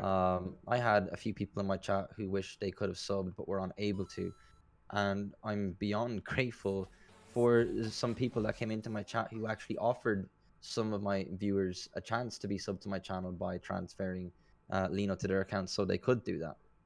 Um, which I think is such a damn kind thing, that there's people out there that actually want to help others be able to sub to their favorite content creators. Because it's not only making the streamer's day, with that kind of support, but the person who wanted to be able to do that too, it's also making their day. And you probably just made another friend as well. Yeah, exactly. And you can send people Lino right now, from Mm. the Lino wallet directly if you know their Lino name. But Yeah, what we're talking about is something that's a little bit more modern, automated, yeah, right? A little a more, yeah, easier. simpler feature. Yeah, that you can click on the person's name and give them a sub directly. Exactly. So while we're on the subject, if you guys are new to the platform and you're like, what is Lino? What is, and I've heard it pronounced Lino. I'm in the Lino crowd. I don't think it really matters, to be honest. But um, Lino is currently a private currency. It is not a cryptocurrency. The difference is private currency, it's a fixed price of 1.2 US pennies per Lino. So one lemon is worth 1.2 pennies, where a Ninjet at 10,000 Lino would be $120. And everything in between, you just keep moving the decimal point one at a time. The difference with cryptocurrency to private currency is a cryptocurrency, the price will fluctuate based on demand and availability of the cryptocurrency. So right now, Lino's on a test net. It's a fixed price. There's talk of it going to a main net and becoming a cryptocurrency, which is, we've also heard people talking about, well, I used to be able to use PayPal to buy Lino. Now I can't. PayPal never allowed the purchase of cryptocurrency. So basically, my take on all of that is the company DLive and the company of Lino are trying to set themselves up for the best possible chance of success in the future coming off of the test nets. So the other thing about Lino that is important to mention is if you want to be a partner, a verified partner, you need to lock in 2,000 Lino, which is 24 US dollars. If you want to be a global partner, you need to lock in 50,000 Lino. And the locking in of Lino basically is a way to invest in the platform. It's a way to become a co-owner of the Lino network. And when people donate, one thing that I like about this site, Sean, as opposed to the other streaming platforms, is you can get donations the first time you stream. You get to keep 90% of your donations, and you get them immediately in your wallet. And the other 10% is not taken by the platform. It's actually returned back daily as a reward to everybody with locked in Lino points. So there's something on the subject of Lino I'd like to touch on that you kind of brought up. Some people I notice like sometimes don't understand when it comes to requirements. Why do I have to have a financial side of my stream locked in or invested? I think with a platform that's specifically built on a blockchain, like DLive, it shows your interest in the platform and your dedication that you want to be here, long term, and not just quickly make money, cash it out, and leave. Right. So I personally understand the whole locking in thing. For example, partnership 2,000 points, global minimum of 50,000 locked in. That has to be maintained locked in as well. It shows that you're, fully invested into the platform. Because I've seen it a few times in posts that like people feel the requirements are, say, unfair. You have to have such locked in and things like that or whatever. But it does make sense with a platform that's based on a cryptocurrency or will be on the mainnet as a cryptocurrency. So it makes sense having an investment into it to show that you're fully invested, say, your career into this platform. Right. And Natty actually hit a really great point, which is you have to leave the 2000 Lino locked in at all times to keep partner. Yeah. And Yeah. I It think has to that's stay important. maintained. Yeah, then that's important to say. I mean, if you, it, not to be too rough about it, but if you can't invest $24 of money into your own success, then what are you really doing? Right? I mean, it's Uh, not like thousands of dollars. They want $24 locked into the yeah. platform. I do. Yeah, I 100% agree. I think when it comes to the partnership, a lot of people right now in the platform, I do believe there's definitely going to be change in the requirements for partnership that like, 200 followers and 2,000 locked in seems relatively easy for a lot of people. But I don't think people should instantly then apply. I've hit my goals. Now I should apply. I can be a partner. I think there's a lot more to it than just the numbers side of things. Mhm. I think I fully respect and understand why DLive want people to be here for say a minimum of 30 days, do their champions quiz, know their knowledge, and then apply. I think it shows your interest, your dedication, that you can be a great representative as a partner for the platform. I do see the frustration in a lot of people I might have a very, say, unfavored opinion when it comes to, say, partnership. A lot of new people are up and coming in streaming who are starting out their careers on this platform, Hmm. who are hitting their goals and are doing very well. But they're in the very beginning of their careers, and they have to wait long periods of time and stuff like that to hear back about their partnership or be able to apply for partnership. I think it's simply just to show that you can be a great representative. It shows that you Hmm. are in it for the long term. There are people who've come here who maybe have, say, fast tracked. I Hmm. do think there's a gray area. I do think it's unfair in some sense that some people are working extremely hard to get to that stage and they seem to be waiting longer. Um, that's fair. We have to all, I feel like, though, at the same time, you can respect that there are people who have years and years, say, of experience coming onto a platform, who are extremely professional, in the right mindset to be a representative of a platform, who are, coming over, bringing large communities over, say, um, and showing interest in this platform. That is it such a bad thing that someone who's highly respected and has done a lot of work over the years, that they, I don't like the word fast track, but that they become partner without having to, say, be analyzed and monitored first to show that they can be a great representative? That's kind of where I kind of lie with it a little bit. Yeah, and I definitely understand both sides of that argument. If you're here every day and you're streaming every day and you're providing quality content and you're having to wait, that could feel frustrating to see somebody else show up and get Yeah, partner first day on the platform because they've got a business deal with the company. But in the end, this is a business, right? exactly. And it's an online business, it's a website business, and to get the company to be worth money, you have to monetize the platform, and you do that by increasing your web traffic. You increase the number of viewers, the amount of time they spend on the platform, and if somebody can double or triple the total number of people that are on the platform overnight, that's just good business, right? Yeah. Regardless of how you feel about them personally, it's just good Yeah. business. See, I don't mind being the bad guy here and saying it out loud.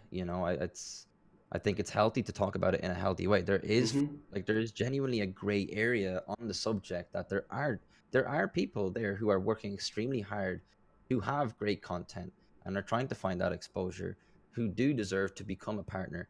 But I just feel when you're starting out, focus on yourself. Don't worry about other people becoming partner before you. You know what I mean? Especially if they're people who've been doing it for multiple years, who are only bringing good things to the platform. Stay on your journey, stay on your path, focus on yourself. I believe when the platform and the staff and whoever's in charge of doing it, when they believe that you'll make a great representative for the platform as a partner, they will make you partner. Um, so it's, focus less on what other people are achieving, whether it be quicker than you or slower than you. Focus on your own journey, because everybody's pace is different. Yeah, and I would say don't be so consumed, guys, if you get that check mark. Like when I applied for partner, I don't know, I think it was taken just over 2 weeks to hear back, but Yeah. I forgot. I forgot I applied for partner, and I don't mean that to be facetious. I'm saying like it doesn't matter to me. I am going to get up every day. I'm going to get online. I'm going to stream, and I'm going to try to give you guys the best show I can Yeah. because that's what I enjoy doing. Not because I'm a partner or not because I'm not a partner or not you know what I mean? It has nothing to do with numbers. I get the enjoyment out of streaming and talking to you guys and meeting people like Sean. I mean, that's why I do it. So the check mark, I was approved for partner and didn't even know for several days. Like I'm scrolling through my emails and like, oh wait, what's this? Oh man, shit. Apparently I'm a partner now, and so you have to, it's an email, by the way. I didn't know that at the time that they were going to respond by email to tell me that I had made partner. So I wasn't even looking. But it's I just want to say, guys, don't be so consumed about if you're a partner or not, if you're a global partner or not, right? Just be more concerned about, are you producing high quality content that adds value to the platform? Yeah. I mean, that's Exactly. that's how you're going to make partner. everything else is irrelevant, to be honest. Like the thing, just to clarify, the thing about being a partner, you are now the face of DLive, right? They have faith in you that you're promoting the platform to the best of your ability, and they want to show you that they see your hard work. And that's why you get approved for partner. That's why you get a subscription button. That's why you get an increase in content bonuses, right? They are saying you are helping us. We're going to help you. It's a business relationship that you're involved in. So if you're restreaming other people's stuff, that's not creating unique quality content, right? If you're Mm. inconsistent with how often you stream, that's Yeah. that's not creating quality content. There's Like you can look at it from like a real life perspective with another business. You're new to a particular trade and you're in partnership with a company, and you've got to, it takes a little bit longer. Somebody else who has the experience within that field comes to the same company and is made a partner overnight. It's simply just business. You know what I mean? You're becoming a partner with a company. You are now a representative of said platform or company. It's just, I think sometimes some people need to just simply focus on their own path and their own journey. No one's pace will be the same as anybody else. Your journey will be longer, shorter than other people, but just stay on what you're doing.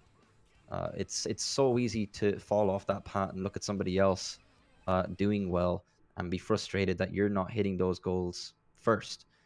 But I always like to be, inspired by somebody else's success. No matter how quick or slow it takes another person, I love to see other people succeed. Put out that energy and that vibe to other people that you are happy to see other people do well, regardless of how quick they're doing well. Just, allow that to happen. Your time will come if you're doing the best that you can for yourself.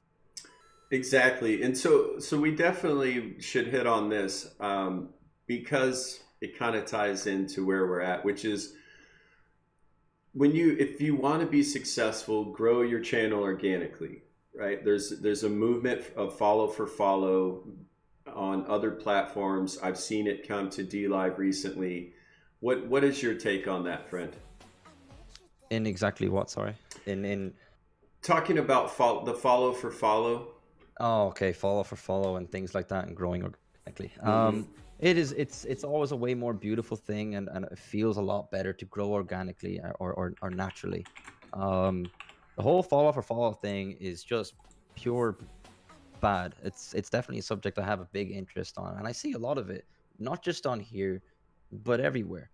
These usually come from people who aren't so experienced in the streamer etiquette, that just feel that, by growing each other's numbers, we can help each other grow. It's our, become bigger, as the word people use the word big.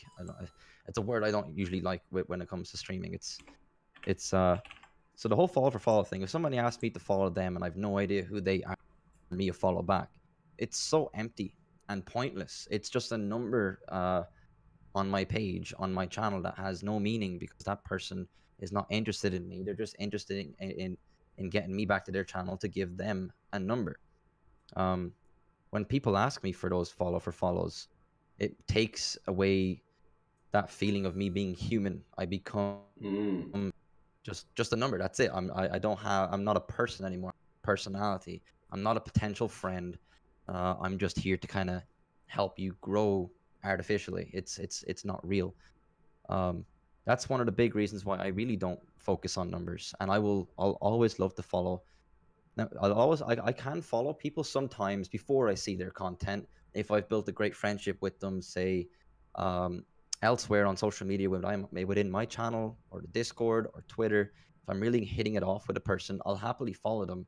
So then I'm reminded when I see them live that I can go in and check them out because now I want to support them.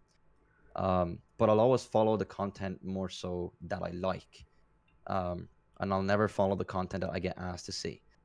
I feel it can be quite a big thing on DLive, and I'm not as strict on the subject, and I don't insta ban people, say, at the moment, while people are learning all about this. Mm-hmm. I can understand that so many people are new to this world on DLive, and they speak about, say, their own channels an awful lot within other people's chats.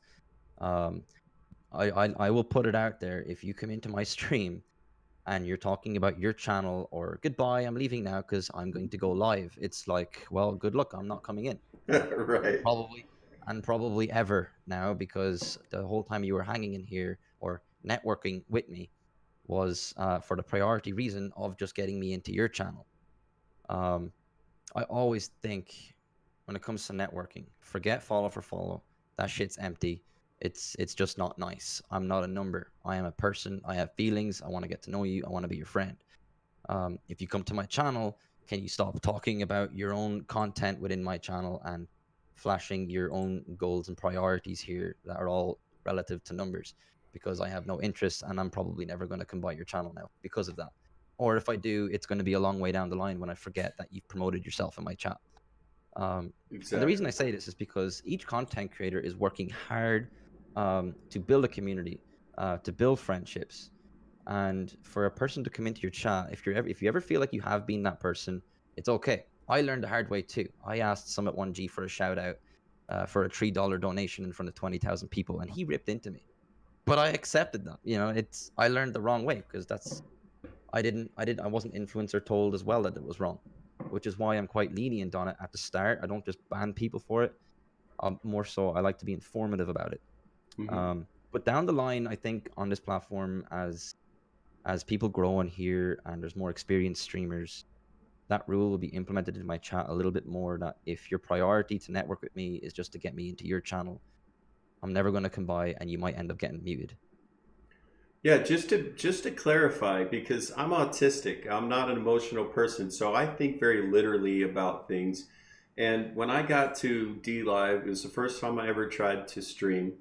And the following button, if you guys like, if you're in this chat right now and you're watching this show and you like the podcasts that we're putting on, hit the follow button. Want to know why? Because next time you log into DLive, there's a tab at the top of DLive and it says following. If you click on the following button, any streamer that you followed in the past that you enjoy their content, if they're live, they're going to show up in an alphabetical list on that page. And it's going to be super easy to find them again. That's what the follow button's for, because you want to find this streamer and you want to know when they're live again. It's a way Yeah, to like favorite your channel. If you're on cable TV and there's 1,000 channels, you favorite the channels you like so you can find them easier again. That's what it's for. I kind of like what MJ is saying as well there about like the word networking. I kind of fall into the same idea process there, that the word networking, I think people sometimes hit, say, a wall in their streaming careers, where they feel they've come to a halt and they don't know. That's a bad pun. I wasn't intended, but they come to a halt in their careers, and then they feel, right. How do I fix this? Oh, I've got a network. Just that thought process alone, right there, when you hit that brick wall, you've gone about it wrong, because now you're only networking because you hit a brick wall. Now you're only going to other people's channels in hopes that they'll come back to yours because you hit a brick wall. I think the idea should be to go into people's channels without any intentions to make them come back to you. Support other people. I'll be honest. Anyone who's ever been to my channel, I have clicked on your profile. Anyone that I've gotten to know. A lot of people do this, and you might not realize this. You don't need to actually talk about your own content or have that intention. By simply building a friendship with me, for simply getting to know me with the right intentions, you genuinely want to actually know me and you genuinely support me, and we build that friendship. I'm probably going to click on your profile because I want to know a little bit more about you. And then if I see, oh, they stream, I might call you out and say, if you don't mind me saying, I just clicked on your profile. I see you stream. I've been hitting it off with you. I want to hit you with a follow. I'm probably going to come in and check you out if I get the time. That's the best way about it. That's real networking, so to speak. Yeah, I would actually like to talk about that. Like, one question that I always like to ask about this point is, what is something that you would say hurt you as a streamer and something that will help you? But before you answer that, I would like to interject something, which is when I first got to DLive, I was going around to different channels, just getting to know DLive and streamers, and started meeting people and ended up with, I don't know, 80 or 90 followers just as a viewer, because I really I enjoyed meeting people and talking to people. Well, somebody told me later, oh, that's called networking. And I was like, Yeah. oh, okay, that's cool. But what I found, like you kind of hit on, was if you're networking because you think it's going to help you, then you're not networking. That's something else entirely. Networking is I'm going to go meet other people because other people are awesome and I want to know them. That's Yes. networking. Yes. So let me ask you again. So what is something that you found over the years? I mean, 4 years you've been streaming. What is it that you found will hurt you as a streamer negatively, and also even more than one thing if you found, and some things that maybe will help you as a streamer? Um, I think in my experiences starting out over the first couple of years, I think it's kind of faded now. Not many people do as well. And I've done it, like I said, with Summit 1G, was asking for shout outs. Some people, for some reason, have this fascination, even me, especially off this guy. Now, Summit's for anyone who doesn't know Summit, he's a huge streamer, long-time streamer, bit of an OG, 20, 30,000 viewers a stream. I wanted him to say my name out loud and shout me out and be like, yo, go check out this guy.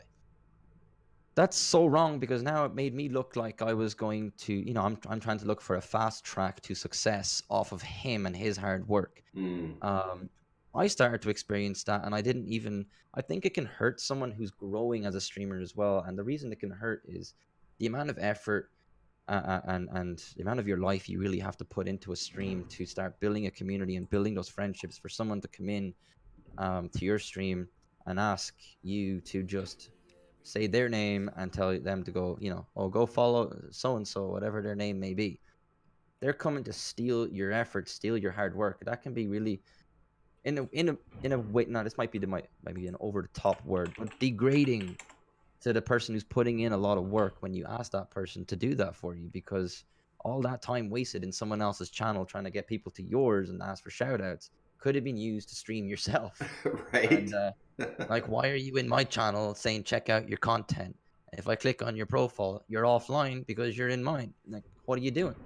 Go onto your old channel, go live, stream, put in the work, put in the effort, and do it because you want to meet people. People will come by your channel and check you out. Um, that's one of the huge things I think that's bothered me over the years is it's very hard to spread awareness of streamer etiquette. I've been using those words a lot more, streamer etiquette, an awful lot more. 'Cause I think people respect those terms rather than me being, say, very bashful on the subjects when I'm live and just to put people down. I always say now I want to be informative on that. Um, but yeah, that's one of the things I think mostly that's gotten to me that can hurt yourself as a streamer as well. You're only hurting the beginning of your career when your intentions are bad. Um, the things that work best for you when you're starting out, like you said that you did, Joe, is going out there and meeting other people, seeing what the whole platform is about and what it's like, making real friendships. You had no intention of them coming to your channel. Your priority wasn't to get them into your place to start following you and watching you instead of the other guy. You genuinely wanted to know somebody. Well, right, and That's not like, only that, not to interrupt, but not only that, had no intentions of being a streamer, yeah, right? So that's it was even easier for me because there was no altruistic type of design. It was genuinely to meet new friends. Yeah, that's the thing. Zero expectations. That's one of the big things I think you need as a streamer when you start out. It's zero expectations. The reason you want to go live in the first place, passion about entertainment, speaking, Hmm. it could be gaming, whatever it may be, whatever spectrum you fall under within the content creation world. You have a passion for those. I think like this might sound weird, but it does make sense. You have a passion for what you want to do or what you want to express more than you have the passion for streaming, because you don't turn on the stream on the first day and go, I'm now passionate about streaming. You Right. can't. You've only just started. You're not passionate about streaming. You're passionate about the content you want to actually put out there. They should be only like kind of say goals in the beginning, friendships and community, and to express your passion. I think through time and effort and the more you do it, the streaming itself becomes the passion. Yeah, exactly. I mean, when I first started streaming was March 1st of this year, period. And honestly, the first several weeks, oh, probably month, was exhausting, right? You realize how mentally draining it is, how physically demanding it is to sit upright and focus and use, it's, you wouldn't think it would be physically demanding, but it actually is. And also you're learning how to run your OBS, right? Or Streamlabs, you're figuring out how to run DLive. Yeah. Maybe you're playing music, you're trying to keep up with Discord. There's, in the beginning of streaming, you have to really make an effort to learn how to do it well. Yeah. Then it becomes easier to kind of enjoy it, I guess. Yeah, I think that's one thing that I'm very grateful for with how I started, was how raw I kept things. Like no chair, no desk, just a set of drawers where I kept my clothes, my TV on it, and an Xbox. I had a really old, crappy laptop that, used to actually genuinely singe. I used to put it on my lap when I sat on my bed. That would burn the hairs off my legs, just to be able to stream, because I had an Yeah. external battery because the other battery didn't work and it always had to be plugged in. Mm. So like that laptop could have blown up on me a few times. But I kept things very raw. I feel a lot of people worry so much about audio and visuals very quick, and they panic and become discouraged and stuff like that. It's okay to analyze yourself, but also know where you are in your journey. Don't overinvest to have lots of flashy lights and perfect everything, whether it be audio or visuals or whatever it may be. I think it's nice in the beginning to keep it raw and work on your voice, your persona, your personality. That's what you want to be the focus of your stream when you start.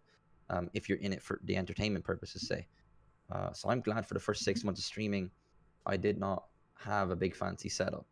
I simply had my voice, and I did not know how to talk when I started, and that was something I had to develop. I think when you overinvest at the beginning and put all these flashy lights and too many things in the way, it takes away from you learning how to, express yourself a little bit, and you kind of depend more on the look of your stream. Yeah, and I'd like to echo something what you said, which is don't be scared to be yourself, right? Don't be Yes. afraid to be emotional. Like we've cried on stream, we've laughed on stream, we've gotten upset, we've been depressed, right? But the beauty of this platform of DLive to me personally is I can have a bad day and people come in and go, "Oh shit, what's going on? You're all right?" And then immediately we're cheering each other up and we're increasing the positive vibrations in each other's lives. And Mm. you're making legitimate, like, whether you're putting out good energy or bad energy, you're affecting people in real ways that you don't even know. 100%. I think that kind of comes into the kind of numbers thing again. You might be one panel and you see that number as one, and you might feel discouraged. But I've heard a few people say this, and it might have even been said in one of your podcasts as well, Joe, and among other people on this platform and every platform. If that one person was sitting in your room in real life, you would see a fully conscious human being giving you their time, and you're gonna put on a damn good show because they're there in front of you. You're gonna want to give your best to that person that's come to see you. You're not gonna no longer see them as a number. So I think sometimes, like when you're at that one number, sometimes viewer numbers don't even show. There might still be someone there, but you might still have a zero. But there is someone watching. They just haven't been registered as a viewer. Hmm. Always be just putting out who you are when you're starting out, and always be talking. That's a big one. I think what really Hmm. makes a streamer is someone who is talking regardless of the chat talking. A lot of streamers I've noticed over the years wait for someone to come into the chat and speak, Hmm. um, and then they'll speak. That means when you do that, you're depending on the chat to entertain you. I'm Right. someone who likes to be talking throughout from the beginning to the end, even if it means losing my voice and no one's talking, no one's there. I'm just going to talk about all sorts of weird stuff just to be talking, to be sparking a conversation, because you never know who's watching. You never know who's coming in. And it's more encouraging for someone who is coming in. They might actually want to jump into your conversation when you're already talking. Yeah, and on that same vein, Sean, I would even say if you, let's say you do have a number of people in chat and you're having this nice conversation and then the conversation dies off, change the subject. right? They're not interjecting because they don't have anything else to say, or they're not being entertained, Yeah. right? So I found people that kind of belabor points and lose chat aren't, basically you got to keep your finger on the pulse of the energy in the room. And in the end, guys, this is entertainment. These, our viewers are consuming online a .tv, right, entertainment. Yeah, that's like something like, say, Wild Goose there saying that's really challenging. I'm after making something really full screen there, and I don't know what the hell happened. Oh, there we go. Sorry. But I fully agree with what Goose is saying there, that it is challenging. Like when I started out, I found it very hard to speak when no one was there. I Mm. found it, say, very hard to switch subjects if like you say, a conversation died off or the subject just came to an end. Um, it is a practice. You're not going to get it right from, say, the beginning.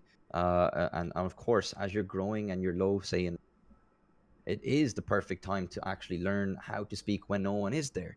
Hmm. Um, you can say to yourself, and I've said to myself, I can't do it. I don't know where to start and how to get to that point. It is as brutal as it might sound to some people. It is as simple as just doing it. Start talking. The only thing that's actually stopping you from talking when no one's there is actually fear. It's a weird hidden fear that's stopping you from opening your mouth and just starting to talk. Think about this. This is true and no one can deny it. We all talk to ourselves. Every one of us talks to ourselves in real life. When I'm in the shower, I have full blown conversations about all sorts of weird stuff. I'm not afraid to say that. Anyone who doesn't talk to themselves, crazy.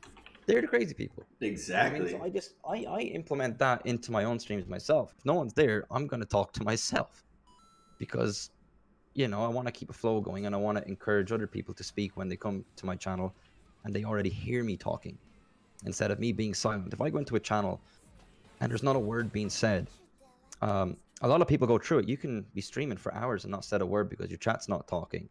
A lot of people have come in and now they know that they're not going to talk either because you're not talking. They might want to be encouraged by you.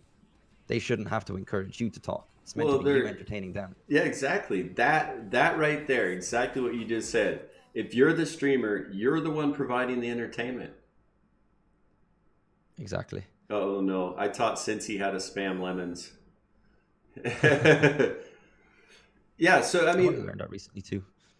yeah, we'll actually tell everybody. I always give a few hints and tips on Lino towards the end, which actually we're talking about it. We might as well go ahead and talk about it. I know you guys have seen people spam donations, and if you want to know how, I will tell you right now. If you hold the left click down on your mouse and the enter button at the same time, when your cursor is over one of those things you can donate, it will go right. So you can drop like 60 lemons before they even know it's happening yet. So I'm just saying that's a lot of fun sometimes. Oh no, Sean, he's like, I can see you like going for both buttons. Another thing I like to tell people about Lino is like right now, if you guys want to donate to Sean and he's on my channel, right? Oh no, oh God. I've taught the masses. All right, if you guys want to donate to your favorite streamer and they're not currently online, you can go to any replay video and donate Lino to them. So I did not know you could do that. yeah, your favorite streamer doesn't have to be online to donate to them. Replay and you. By the way, this is something I learned. Replay videos are only available on the desktop version, not on the mobile version. So Yeah. if you're like, "Where's the replay?" and you're on their phone, that's the issue. Which you can go to a desktop version. You just have to select that on your phone specifically. But so that's a way under the replays you can donate to any streamer that's online or offline. But if they're online, you might as well just donate right to the stream. Hmm. Also, when you're buying Lino, there are different percentages being charged based on the platform or the place you're buying the Lino. And that's nothing to do with Lino. That's got to do with, like, if you're using a mobile network, you're going to pay 30% fee to get Lino. If you're in the Apple Store, 30% fee, right? If you buy it through the DLive website, you're going to pay the lowest fee, or through the Lino wallet if you're outside the US, right? Because it's a private currency going to cryptocurrency, there's different laws regulating the purchase of that depending on the country you're in. but you're going to get more Lino for less money if you buy it through the computer, through the desktop version. And somebody taught me on the cell phone, like if you're, say you're on an Apple phone using the app, you're going to pay the fee. But if you switch to the desktop version on the phone, you're going to pay less of a fee. Just little tricks like that. I actually just discovered there really quickly an old friend from Twitch, name chatting. It must be like 2 years. It's got to be a very long time. Sorry, you're cutting in and out right now. Who are you talking about? Can you hear me now? Am I good? Yeah, yeah. Oh, I was just saying I saw an old name pop into the chat there that I haven't seen in 2 years, and it's nice to see this person coming over to DLive. Say their name. Twisted Vash. Twisted Vash. Welcome, welcome, Yeah. welcome. What is D-Link? Well, it's DLive, but DLive, by the way, in case you guys didn't know, we'll drop some more knowledge. D in DLive means decentralized. Decentralized live streaming platform. Decentralized means you can own your content. You can invest in the Lino network and be co-owner of the cryptocurrency or the private currency currently that the website runs on. So they're returning the power, not returning, they're actually giving the power to the streamer for the first time on any platform. You own your content, you get your 90% of donations immediately. The 10% that is taken gets returned back to you, part of it, if you're a locked in Lino holder, right? You get content creation bonuses 7 days after you end your stream. So if you stream daily and you have locked in Lino, you're getting multiple sources of free Lino daily. It's fantastic. Yes, it's so unique compared to any other platform. It's something that like I think other platforms are going to start implementing into their into their own sites now, and are actually learning from DLive. It's something to be happy for as well. Like, I mean, other people are going to stay on other platforms. Not everyone is going to come to DLive. So it's nice that DLive is really changing the game and how things are done, which will benefit all content creators now, and I think into the future, regardless of what platform they're on. Absolutely. So guys, you've been incredibly patient in the audience today with questions. I know there were several things that have popped up. So we'd like to open up the Q&A now to the audience. If you have specific questions, if you just want to troll your friend, now's the time to start poking at SeanHawk. We would really appreciate if Becca could slide in some sort of embarrassing thing that Sean doesn't know she's going to tell us. I don't know if she's listening right now. No, that's fine. That's just me trolling Sean. So I noticed very back in the beginning of the Q&A, little sis was talking about ask Sean about a prick raid.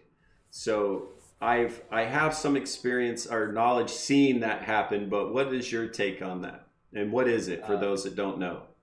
There's a community here on DLive of people that not so much are, say, like an esports team where everybody is branded, but a group of absolutely wonderful people who want to simply support other content creators. Whether their stream may be quiet, they might go in and talk to you for a full hour and get to know you, to make you feel make you feel better about yourself that day. I personally experienced a prick raid as well. There's a few people in here who are a part of those raids, like Cincy and Little Miss in there as well, and Slick Rick Gaming, which By the I met. way, I have to interject. I just saw on Yeah. Twitter that Slick Rick just got approved for global partner. Yeah, I was just about to say that. So actually. congratulations, man. But he and him and his community and his friends within the group called the Pricks came to my channel and blew me away so much with their support, and not just like through their donations. They were overwhelmingly supportive with that, of course, as well. But they came in not just to like do a raid and then leave. They genuinely come into your stream and they want to get to know you. They want to hang out with you, befriend you, and support you. And Slick Rick is one person I've gotten to know over the last while and stuff like that, who's a phenomenal person, and I'm actually really happy now he's received his global partnership today and stuff like that. So I'm looking forward to seeing him with that shiny golden badge next to his name. But yeah, the pricks are phenomenal people, really nice people. They're not just a raid group that just hashtag someone's name to promote someone else in your stream. They're there to genuinely show you support. So let's see. Lil Sis wants to know what kind of hair products you use. What kind of hair? What kind I of hair products? well, It's well called I've it's just called Nair, by the way. I'll be okay. I'll exclusively announce it now that I've just been sponsored by Head and Shoulders shampoo. I think that's gonna be this is a peak in my life. Okay, this is an absolute peak. But yes, for anyone who doesn't know, bald people use shampoo too. There you go. I mean, that might sound weird, but yes, bald people can use shampoo too. We still do have scalps. You know, it's not like there's nothing going on up there. What am I So talking about? Crawford Scott wants you to tell the marshmallow story. The marsh. Oh, I I don't don't know if I'll be know. able to tell I was that gonna one. say I don't know what that means, but it's up to you if you want to do it or not. Okay, so oh god, this is don't judge me. Don't Just judge putting me. that It's too it's late. one of those. You can't start the story with "Don't judge me" and expect us not to Oh. judge you. Right. So I was now I was young myself. I was a kid. I'm putting it out there. I was not an adult when this happened. I was also a kid, a little older than the other kid involved. But I was in the scouts and I was going on my first camping trip. I was excited with my friend. We went into town. We got marshmallows because you know when you see it in movies, everyone gets marshmallows, puts them on a stick, puts them over a fire, whatever. That's what you need. You need marshmallows for camping. It was the only money I had as a kid. I didn't have money. I didn't have cool things. Okay, I had a bag of marshmallows. That was it. Some little kid on the way home who was a little younger than me. Okay, and I wasn't, but I was a kid too. Just throwing it out there. Came up to me and was like, "Give me a marshmallow," and I was like, "F you, no, this is my marshmallows for my camp, and I'm in the scouts. Better back off."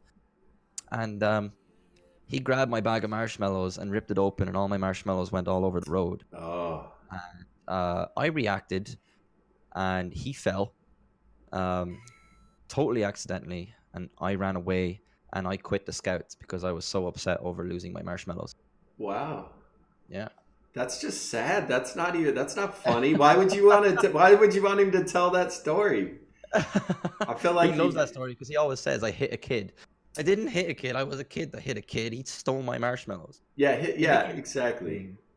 it became a bit of a thing in my stream that like never steal Hawk's marshmallows, or otherwise he'll beat you up. Well, that's just good advice, you know. Yeah, never steal a man's marshmallows. Yeah. It's so damn funny, Crawford. I need you to calm down, sir. Bald people use body lotion. Okay, all right. I mean, they're trying to convince you to switch to cocoa butter or body lotion instead of shampoo. Oh my god, I'm Now, not surprised. I think you look great bald, but if you had this, you know, this like crazy desire to grow hair again, my grandmother was bald from medications and stuff and wore wigs, and Yo, my grandmother's bald too. That's lit. and I moved in with her to help her get healthy because she was actually dying in the intensive care. So I went up there and helped, but we regrew a full head of hair within less than 6 months by using coconut oil and lavender oil on her scalp. Taking those tips down really quickly, just in case. I'm Just in serious. case. I'm serious. Just lavender oil in a high quality coconut oil. Rubbed it on her Yeah. scalp every day. The lavender oil helps moderate your blood. Keep it if it's too thick or too thin, it'll actually regulate that. Which she was able to come off this poisonous drug called not Coumadin. That's it's a rat poison, is what it is. Actually, I forget the name of the medication now, but anyway. Yeah. So yeah, you could regrow hair, maybe. Like that's a lot of people actually don't realize this. I'm actually bald by choice. I know people joke about it when I say it, and they're like, "Yeah, yeah, sure, sure, sure, whatever." I genuinely shave my head on purpose. 'Cause, Uh, but No, I'm my not brother laughing about looks that. I was laughing about they said the sure. skull next to you is the skull of the kid that stole your marshmallows. I actually use this skull to pretend it's people when they annoy me in my chat or say something they shouldn't say. I pick it up and slap it and pretend it's them, and then I usually turn it around and tell them they can't like watch my Okay. stream anymore. Oh shit. Mama Hawk says I have lavender oil. Maybe that's why I'm growing a beard. Mama Hawk has the best beard. Oh, so nice. So But I nice. basically, for people that know, say Britney Spears, I had a Britney Spears moment. I looked at my hair in the mirror one day and I started laughing psychotically at myself. And I just got an electric razor and just went right down the middle, pretty much. Just no going back. I mean, I could have started at the side and said, no, I'll stop there, but I just went straight down the middle, created the biggest split in hair you've ever seen in your life. You know, a plane could have landed on it. But there was no going back from that. And then after I shaved it on purpose, just it wasn't growing back so on purpose. It just that was pretty much it. So once I shaved it on purpose, there was nothing coming back. Best the But worst it's is I definitely in the heard genes. DLive grows your hair back, right? Oh yeah, I definitely feel a tingle up top again. You know, 4 years on Twitch, went bald. Come here 9 weeks, and there's definitely been improvements.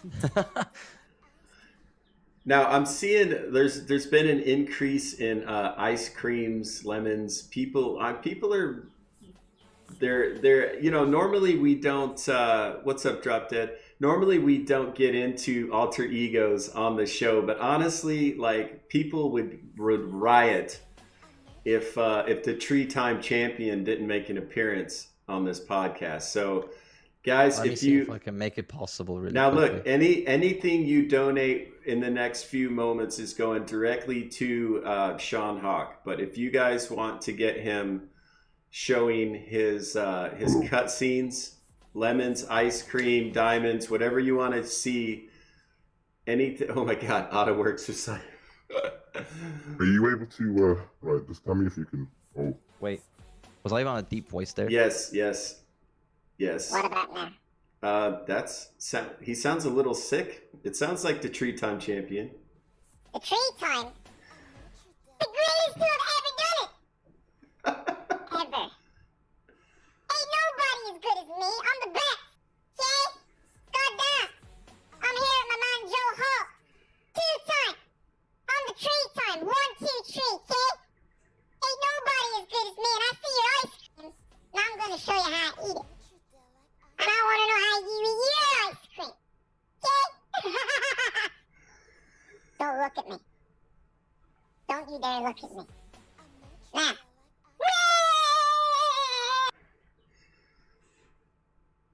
That's how I eat my ice cream. Me. What are you laughing at? I'm I'm not. the greatest there ever was.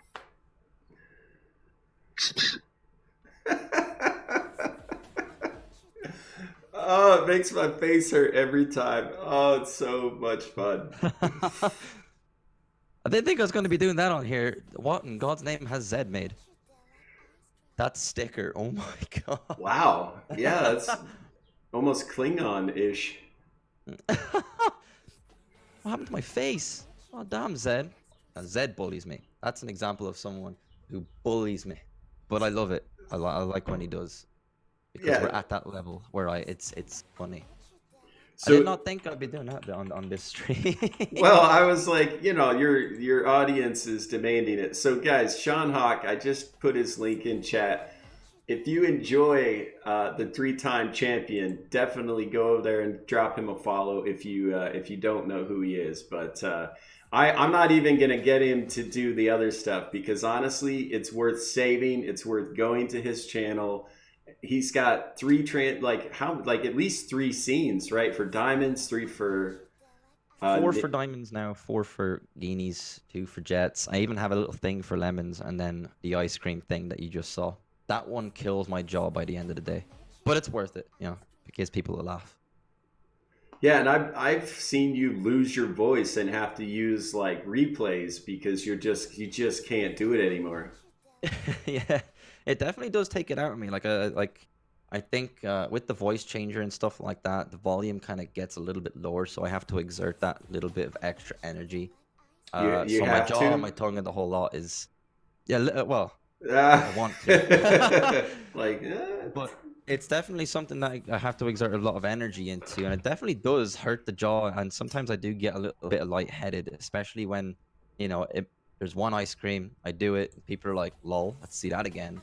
Does 10 more, and then all of a sudden I'm doing multiple, one after the other.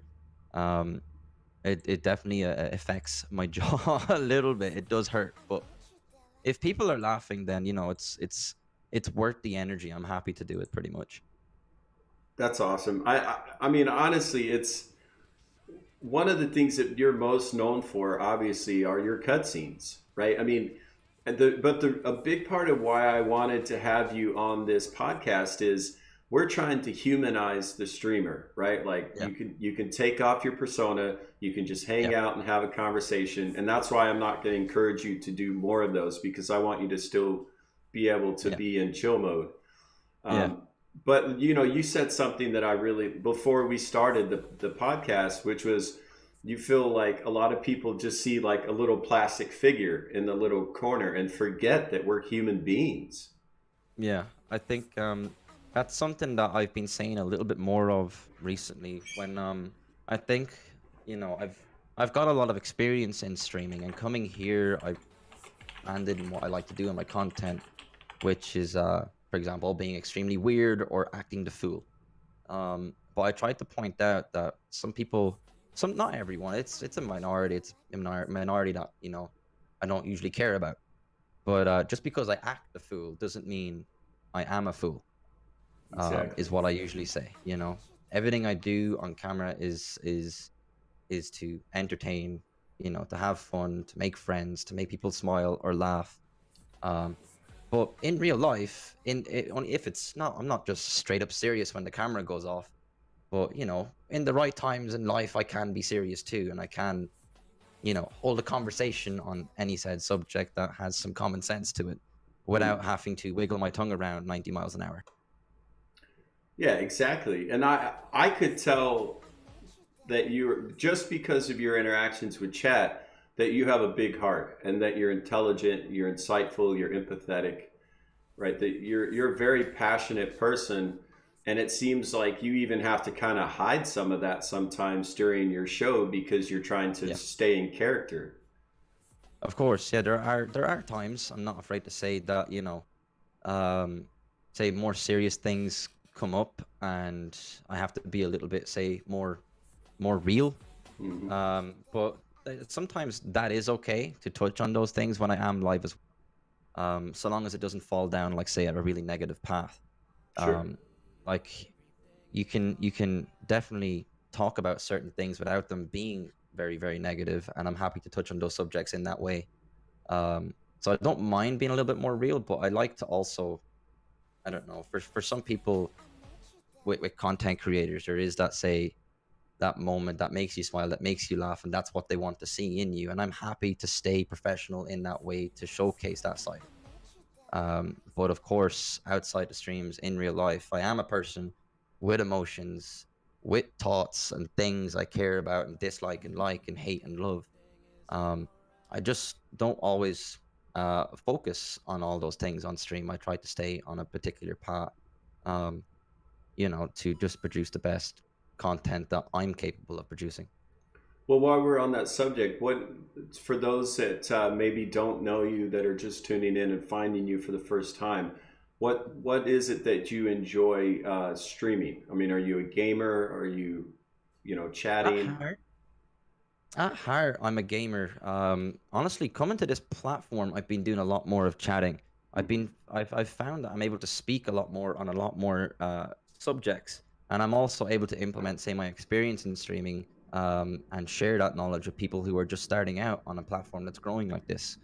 So I think my streams have become a lot more, say, I like to open up with chatting, have a game in the middle, and chat at the end with a lot of weirdness just kind of scattered throughout.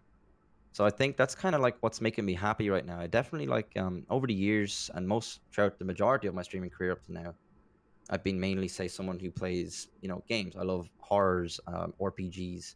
And at a time, I did like battle royales, just not so much anymore.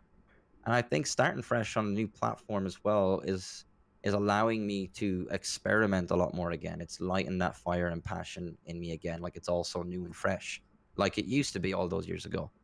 So I think like right now it's kind of a bit of everything. And there's not one aspect, say, of it that I'm disliking. I'm enjoying experimenting. And I'm also watching back my streams, which I think a lot of people need to learn to do, Hmm. is never be afraid to watch back your own content, see what you like and you don't like. Because if there's aspects of yourself that you don't like or your content, it's okay to work on those. Not feel Mhm. discouraged by those, but Mhm. to simply improve on those things. Yeah, that's a really, really good tip, actually, Sean, which is to look back at your replays because you may have certain ticks or mannerisms that you don't even realize that you have, right? Like Mm, for me, I have traumatic brain injury and my right eye is very droopy, and if I have my chin down and I'm looking up at the camera, my eyes look open. But if I have my head back and look at the camera, I look like I'm sleeping, right? Because the way my eyes droop. So I had to learn to kind of keep my chin lower when to look, so I don't look like I'm sleeping basically while I'm streaming. yeah. And I would have never known that without watching a replay. Yeah. But you didn't hurt yourself through learning that about yourself. You realized that what would help make your viewers experience a little better, so they feel like, say, you're able to interact with you better and they can see your eyes looking at them. Exactly. You're not upsetting yourself over it, going, I'm not good enough, I gotta stop, I hate the Mm. sound of my own voice, I hate the way I look. You're going, I can improve on this, and this is what I can do for it, to work on that, to improve myself, and then hopefully that's the way I'm meant to do it. And then again, when you get to there, you can still analyze the same things again in case you change, or want to change that aspect. Well, actually, you even took that in an angle that I hadn't even perceived because, again, I'm autistic, so I don't have the emotional thought process. I really like what you just said, which is don't be so quick to be overly critical or self-deprecating of of yourself. Yeah. Self-talk is incredibly important. So, like I was saying, we and Sean was saying, we go to the replays to see what we can learn and what we can improve, not to judge ourselves and our performance. Exactly. Yeah, I think sometimes we are our own worst enemies when we look at ourselves. Whether it be in real life, looking in the mirror, your style, the way you dress, the way you talk, the way you walk, the way Mm. you look. It's unfortunate. I like to see more and more people, you know, learn about themselves and what makes them happy and what they feel is right for them, instead of looking at themselves and just hating what they see. There's always going to be room for improvement. I've been doing this for 4.5 years. It doesn't mean now I know everything. Everything I state is still just opinion, and I still watch myself back to see what I like and don't like, and what I'd like to add and what I'd like to change or remove. So, can we talk about that shirt for a minute? Yeah. No, I was like, Go wow, for it. it's just so shiny. Yeah, it's I think that's something I never really actually talk about. That's never like my style with the way I dress. I don't think people realize this, but I'm a real kind of heavy metal kind of rocker dude. No kidding. That I But people don't usually think that. Like I'm really big into some really really hardcore metal stuff, and I love chains and jewelry and piercings and tattoos and very abstract kind of clothes, long coats and weird colors and things like that. Um, but yeah, it's just something, like, I guess that's like the real life side of me. I think actually sometimes there's nice things that I like to leave um in real life as well, like aspects of me that I can enjoy outside of the streaming, that I don't need to showcase Mm. while I'm streaming, because I like what I do when I stream. But then there's also interests and passions and things I have that are not in my stream. Like, for example, me saying I love metal music, but I play very generic kind of techno music, copyright free stuff in my streams, to make it more kind of well rounded for all people to come in and listen to. Mama says you can play the drums. Yeah, I played the drums for about 12 years. Nice. I'm Uh, actually a percussionist too. oh, Yeah. I actually miss my drum kit. It's something I actually I sold my drum kit a couple of months after starting streaming to make room for a setup that I was trying to create for myself, Hmm. and I miss it terribly. Music is definitely a big part of my life. It's something I wanted to do before, was actually live stream, say, playing the drums and different songs on stream as well, with like an electric drum kit or something. But it's not to say that it won't happen. Still, it just hasn't, say, happened yet. Sure. And I really, before I forget, I would like to echo what you said just a minute ago, which is you don't have to tell everybody everything when you live stream. You don't have to show everybody everything. Yeah. That's exactly it. Like it's okay to have aspects of your life that you can enjoy away from the online world. Um, I feel like that's something that can actually cause, say, uh, a burnout or things like that, where like your whole life is revolved around the online world. Every piece of you feel you need to put out there, the good, the bad, every single thing. You know what I mean? That's why I say, like, when I'm streaming, I try to stay professional. I enjoy myself and I express myself the way I want to express myself, so I'm happy with what I show on stream. But there's definitely things in real life that I love that simply just don't need to be a part of my stream. Like I do, like I'm not just someone, like, say, on the camera in square. You know what I mean? There's a whole other half of my body that moves around and explores the world out there that has nothing to do with the online world. Like I like certain sports, like table tennis and things like that, or going out and enjoying a pint, or going to the cinema. There's other things I just don't need to talk about. I do, through my experiences and some of the hard things I experienced in the online world, I have become someone who's, say, very private. I don't talk very much about, say, my personal life and what I do, because I like to enjoy it away from the online world Hmm. without having to show it to everybody. Yeah, absolutely.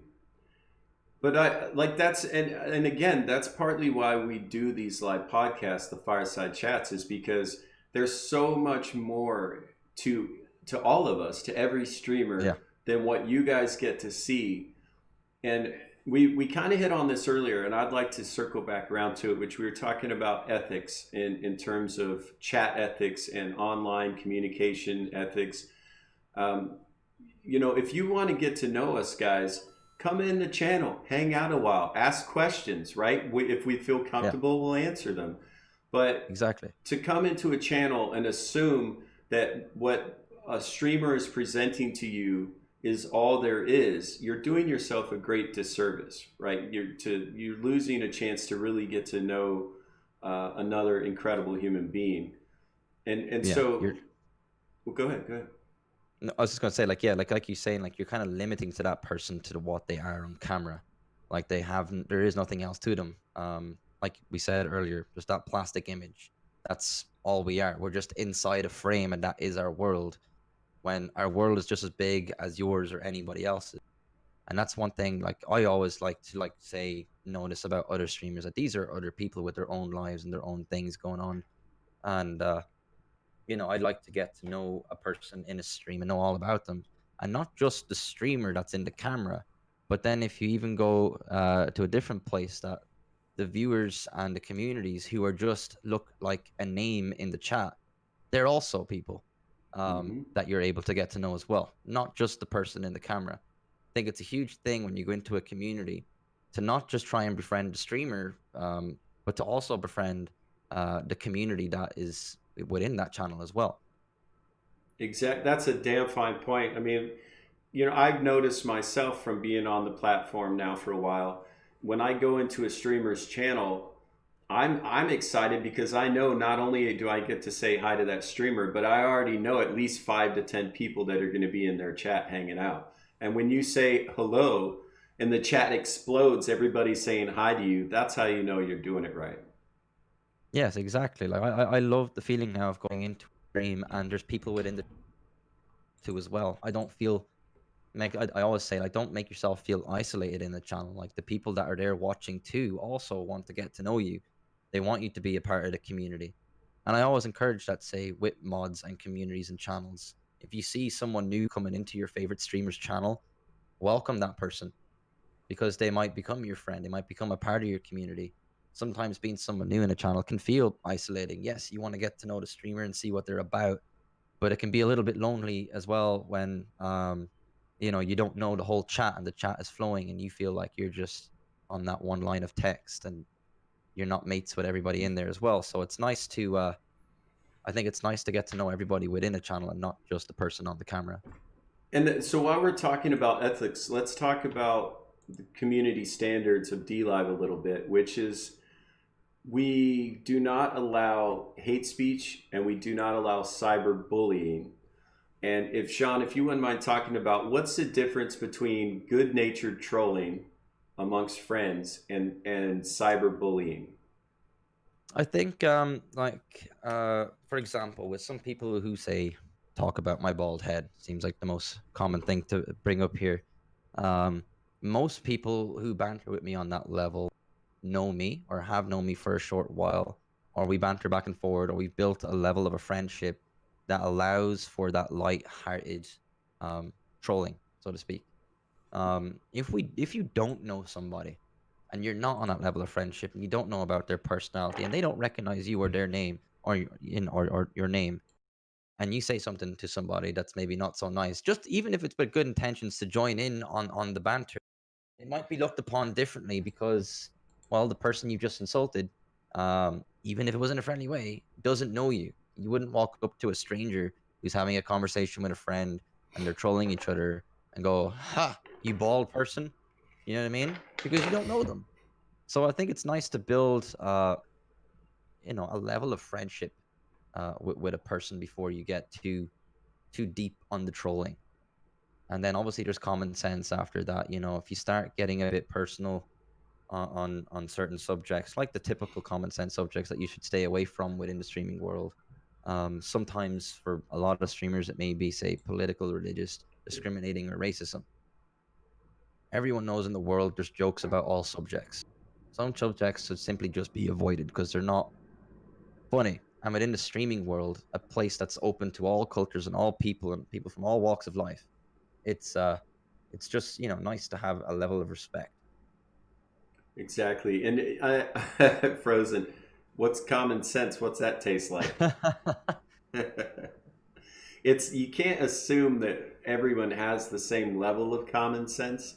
Yeah. However, we all do live in societies, and you understand, like, if you can't walk up to a person you've never met face to face and say it, you probably shouldn't be saying it to a streamer. Exactly. Yeah. It's, there's no harm in walking up to a stranger to get to pass time and develop a friendship. Not many people do that anymore. Most of that kind of stuff is based online. Human interaction is almost non-existent in some people. But if you wouldn't walk up to a person and insult them, don't do it online. Exactly. So, guys, again, if you have questions for Sean, now is the time. I didn't even realize, Sean, we've been going for 2.5 hours, friend.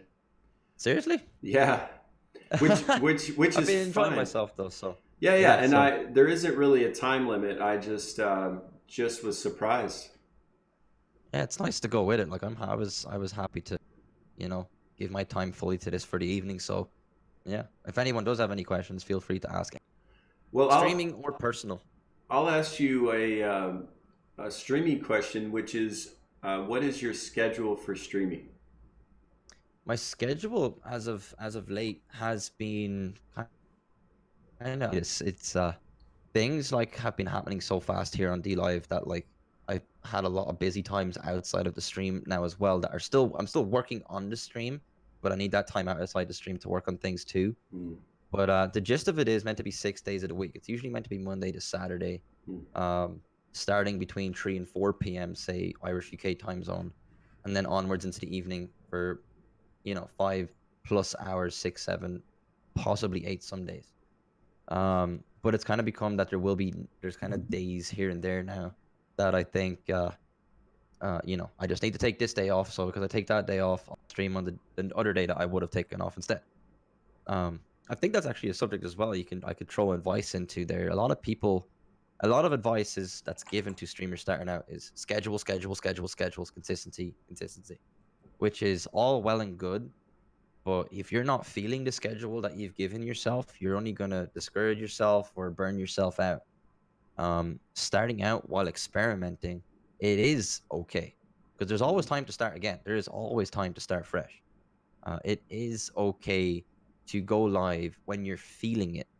Don't like say force yourself because of a schedule, because then you're making it a grind, you're making it a job, you're making it work. So if you're feeling it, go live. If you're able to feel it all day, every day, and it's a burning passion, and you're able to go live with your schedule, great. That's a bonus. But never feel pressured in so hard into a very particular schedule. Yeah, and don't try to match other people's schedule just because you think that's why they're successful. Yeah. I think sometimes people think that, if I don't go live at this time, I'm missing out on all these people. The Mhm. right people who are meant for you when you stream will find you and will watch you, and it'll happen over time. It can be a slow process, and it's allowed to be a slow process. Frozen was asking, have you ever struggled with keeping a schedule, not just on DLive, but during your whole streaming career? Of course. Yeah. There's been times in my career that say like I would have one schedule and a week later it would have to be a different schedule. And it became, say, difficult that I focused so 'cause I kind of know why Frozen's bringing this up, but it became Mm. difficult for me personally because I felt I was forcing myself into multiple schedules. There was a time where I had to kind of change things up and simply just go live when I felt it was a good time to go live or I had that spare time. Instead of watching TV or doing something else that was not productive, I would use that time to go live. Sometimes I had to let go of a schedule because of, say, other jobs and things like that that I would have worked. When I first started out, I was in college and stuff like that, and times and schedules with college were changing compared to my streams, so I had to change a lot of things. Um, so having a schedule for a long period of time is difficult unless streaming is technically, say, your full-time job that happened naturally and organically, that you are doing it every day anyway. Um, but as a passion, having a schedule that's so strict on yourself can take that passion away. So if you Mhm. take out the schedule and simply go live because you're passionate about going live on whatever day it is, at whatever time it may be, do that for yourself. It keeps that candle lit, so to speak, within Yeah, yourself. and I know Bad Doggy, he brought up an interesting point, which, um, and I no, I think it's a valid question, Bad Doggy. And he said, "Isn't it a job though? I mean, you can't choose when you do your job." And he said in parentheses, and keep it. Well, to a point, right? Because if you're gonna stream every day, like I can stream every day because I'm medically retired. However, sometimes I start at 10 a.m., sometimes noon, sometimes in the afternoon or the evening, just like Sean said. So we said this tip earlier in the show, which is be consistent, right? To one of the tips in being successful streamers, be consistent. But what that means for me is I'm going to stream every day. The time isn't consistent because I have pain management issues. I have brain damage. Sometimes I can't get my words out. Sometimes I can't sit in the chair.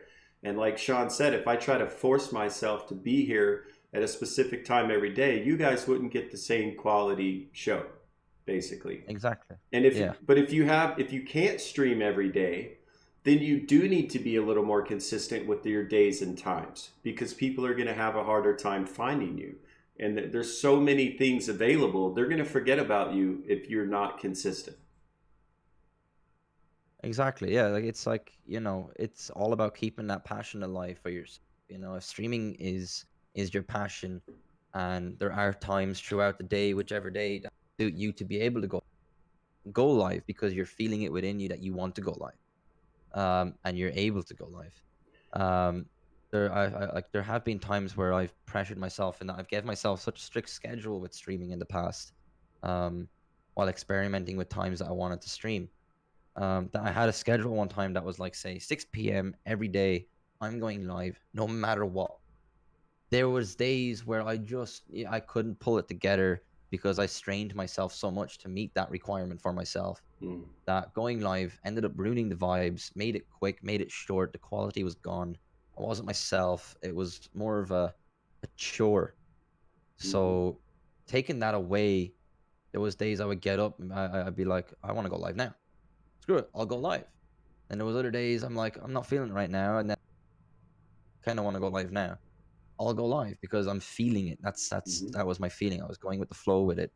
I was allowing it to happen naturally, and that's a good way to experiment for yourself. I think, you know, to keep it there, especially if you're finding yourself too forced into a schedule.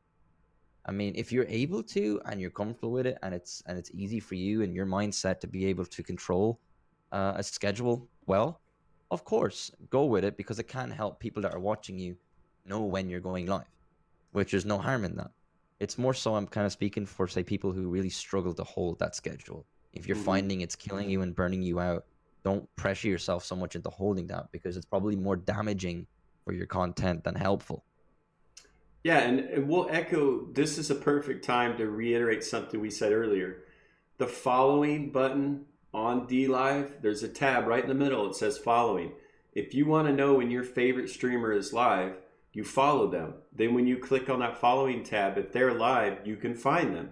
So my audience has told me, because my time fluctuates, generally I try to stream about noon Central Standard Time. But depending on if I have live podcast, my guests are all over the world, and I have to adjust my time to help suit them. So if you want to know when I'm going to be online every day. So just occasionally go to the following, click on the tab, see if I'm live, right? That's exactly what that's for. That's another reason I think is good for, say, Discords and Twitter and social medias. While I think, like, I don't like to overflow my social medias with just I'm going live, this is why I'm going live, and that's all I'm talking about.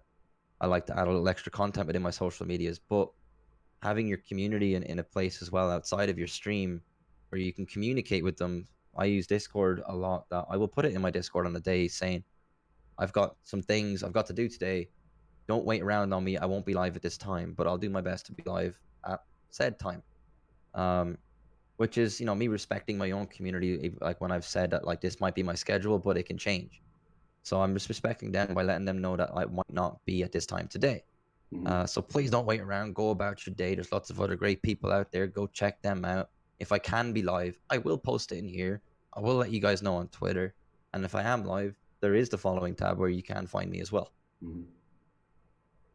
Exactly. All right. So guys, if you have any questions, again, this is the portion of the interview where you're more than welcome to submit questions or comments. Somebody said nothing weird here. Like, yep, that's definitely a Sean tag. Big time. I'm just scrolling through chat real quick. Go ahead. I think there was a question at some point. I'm trying to scroll up and see it. I think it was from I think it was Arctic Fox said something about, how do I feel about the negative outlook that is traveling around? I'm not sure if I fully understand the question fully. Oh, I think it was negative. How do I feel? Sorry, yeah, the negative outlook that is traveling around. Personally, me, I don't really see. Well, I'll be honest. Of course, I see the negative. Okay, I do see it. I know it's there. I do lurk. I can see everything. If I see things I don't like, I do report it. I do see posts by people that, you know, have, say, issues on a platform or this platform or within their stream. I simply just don't speak about it so loudly. I'm on a path, my own journey in what I'm doing, and what I want to do for me is put out those positive vibes, put out that hype, and have fun. I am not focused on anybody else who is say, you know, going through a negative patch. I will be there in their DMs if they wanted me to contact me with help. Perfect. It's private. It's professional. I'm happy to talk about it and be that friend on that level to them as well, or help them report said issues. But as far as a negative outlook, I don't involve myself in anybody else's negativity on that level publicly. Because for my own stream, I like to do, you know, what's best for me, and that is a positive outlook, a positive stream. And for this platform, I don't think there's anything negative going on with the platform, but only a minority within the platform. Like any platform, I think on a growing platform as well, it's a platform so much. But on a growing platform, Say platform one more time, I dare you. play a drinking game with that. Every time Sean says platform, take a shot. You'd all be dead. But on a growing platform, there will be growing pains. Some of the negative things might be more apparent. But as a platform grows, which this platform is growing and will continue to grow. This platform is doing great things and is going to go extremely far in my own personal belief. The negative things that you will see will slowly but surely, as the platform goes, sink to the bottom and fizzle out to, a point where nobody really sees it. I'm so focused on the good stuff that anything bad I see, I report it professionally. And I stay on my path of good things and hype and happiness professionally when I'm live. But just because I'm happy and hype and act like I don't see it, it's not that I don't. I'm just dealing with it the right way. And if you do see anything you don't like, don't just, say all of a sudden the whole platform is negative. What's going on with this whole It's a minority. It genuinely is a minority. That happened within clicks. I leave myself open to be friends with anybody and everybody. And I like to associate myself with people who are positive influences on my life. If you find there's people within your life, it's okay to do this for yourself. You're allowed to be selfish. It's okay to do this. And this might be an opinion that people aren't so verbal on. You're allowed to be selfish for yourself and surround yourself with good people. If you find there's people you do know or have known within the streaming world are now becoming a negative influence on you, cut them out. Focus on yourself. Yeah, I mean, I get this question a lot too about the negativity and on the platform. Guys, it's not the negativity on the platform. It's the negativity in these individuals' lives, right? This DLive is built on friendship. It's built on family. It's built on a sense of community and empowering the content creators, right? So if the thing about this platform specifically that's so different is we are building unique communities on every channel, but by and large, the overwhelming majority of people on DLive are very loving, caring, incredible human beings. That's the type of platform we're on that encourages you to donate Lino to other people when it's been donated to you, right? Things like that. I think it's negative people make a lot of noise, but it doesn't mean they're a large portion of what's going on. They are a minority and they're simply trying to be heard, drag others down into it. Some people love drama, some people are attached to it. So be it. Good for them. That's them. I'm not like that. I like to focus on me and good things, and I'll surround myself with other people who are, like-minded. Um, there will always be a negative side of things, but just seriously, just do you put out your best and put out that good hype and put out that positivity, and you will attract more of that. You will attract more of what you're putting out. If you're focused on the negativity and you're becoming a part of it and you're attached to it in some way, you're going to attract more of that. Absolutely. Yeah, whatever energy you put out, that's what's going to come back. So if you want a positive, loving community, be positive and loving. It's literally Exactly, I that fully easy. agree. Yeah. And that's one thing, even like with you, with your streaming, you have this character persona, but even with that character persona, you're still loving, you're still engaging with your chat, right? You can do both. That's my priority. Yeah, the priority for me will always be the chat, to wish them a good day, to send them good thoughts, to know about them, to befriend them, build a positive and growing friendship and relationship with the people I'm getting to know through my streams. And collectively then as a community, we're a lot stronger, a lot more positive in that way. Again, it kind of goes back to the subject on, say, trolls, biting back to those people, biting back with those trolls who are throwing hate at you instead of banning them is going to attract more of it. Those people are going to seep into your channel more because they see they're getting a rise out of you. So by reacting, you're attracting. So I just saw Twisted said, I'm listening to this while I'm driving. I appreciate that you're doing that, but I would also encourage you to be safe, right? Messing with your phone or social media while you're driving puts your life at danger and others as well. So I say that a lot as well. I always prefer if someone's ever driving and talking in my chat, I'd always prefer if they didn't put down their phone for their own safety. As in my personal life, it's hard for me to hear that someone's driving and texting in my channel. Something I never want to encourage because I know people who that didn't work out so well for.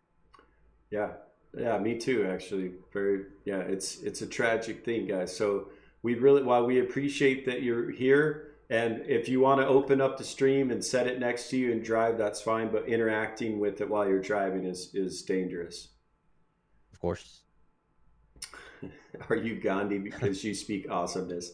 Wait. Where's are you Gandhi? You speak awesomeness. Dude, and Maybe that, one day. here's the thing, guys. Love is available to anyone. You could just live like that. We I love encourage what FU Eza has said. Kev, I know I have to point them out in here kind of as fuck you Eza, but yeah. Kev is saying like, and DLive is by far the most enjoyable for him that he's been on as a viewer. Kev like came from Twitch with me. He was on Twitch watching content, and it makes me so happy. Like not just for myself coming over and being happy about this community, but like, you know, viewers in my community able to come over as well, and any new person coming over to the platform is finding so much joy out of being here compared to anybody else or compared to anywhere else. Sorry. it. I hear that a lot. You know, people that are successful on other platforms streaming, but they're not being treated right by the platform, and they come to DLive, and literally the first thing that they've all said to me is, the community is incredible. The viewers are active. They want to communicate. You can communicate with them. The other streamers are super supportive and helpful in networking and giving you tips and tricks to be successful. I mean, that's what. Look, I've never streamed before DLive. I never even considered streaming. I started streaming on DLive because of the community, because there's such incredible people here. I wanted to be involved in a larger way.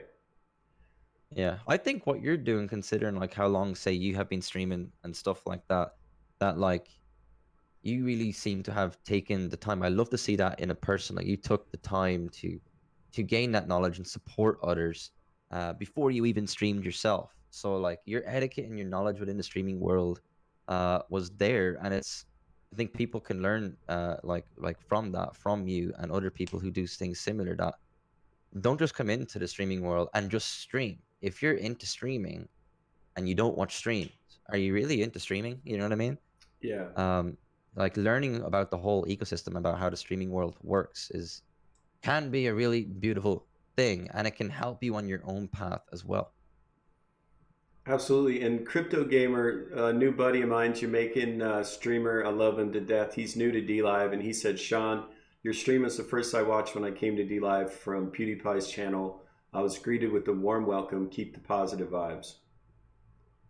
Oh, I didn't know Crypto you found me through PewDiePie's channel. Yeah, that was quite a phenomenal experience. I think there's even some things I could talk about on that PewDiePie subject. If you'd like. I know a lot of people were almost worried about him coming to the platform, and some people had different views on how he was going about, say, donating to some streamers and stuff like that.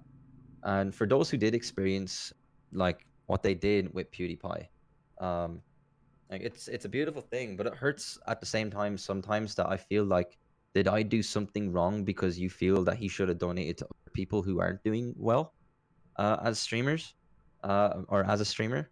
A few people think he should have went right down to the 0 viewers and gave to those who have nothing, and not just those who say have a lot or have a larger community base. Like I didn't come here knowing PewDiePie was coming here. I did not know that was going to happen. I was mind blown when I heard PewDiePie was coming, and then I didn't know he was going to come to my channel either. I was just streaming like I would any other day. And I again, this might be an unpopular opinion of some, but I'm happy to be the bad guy on the subject and put it out there that just because you have 0 viewers or 0 Lino doesn't mean someone famous should come into your stream and just give you hundreds of dollars.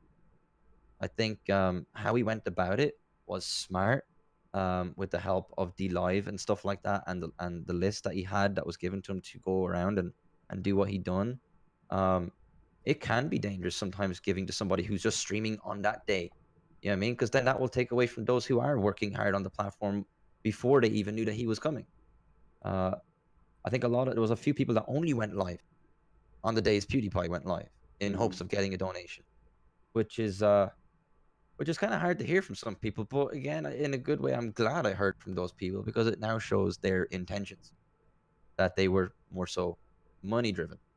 Now I don't Like, know how this will be perceived, but again, like you said, I don't mind being the bad guy, which my personal opinion on streamers, any streamer, like I never heard PewDiePie's name before DLive announced a partnership with them, right? I'm in a minority apparently, but my take on it was if somebody comes to DLive and they start creating quality content, I'll be the first to support them.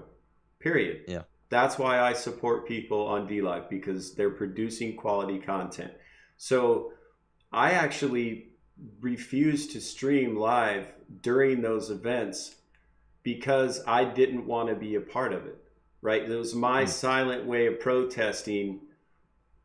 But again, I'm not against him coming to the platform. I think it's fantastic, right? Where if you yeah, push targeted web traffic through the site, it monetizes the platform. It's good for everyone, right? yeah, But I don't need the money donated to me. I don't stream for money.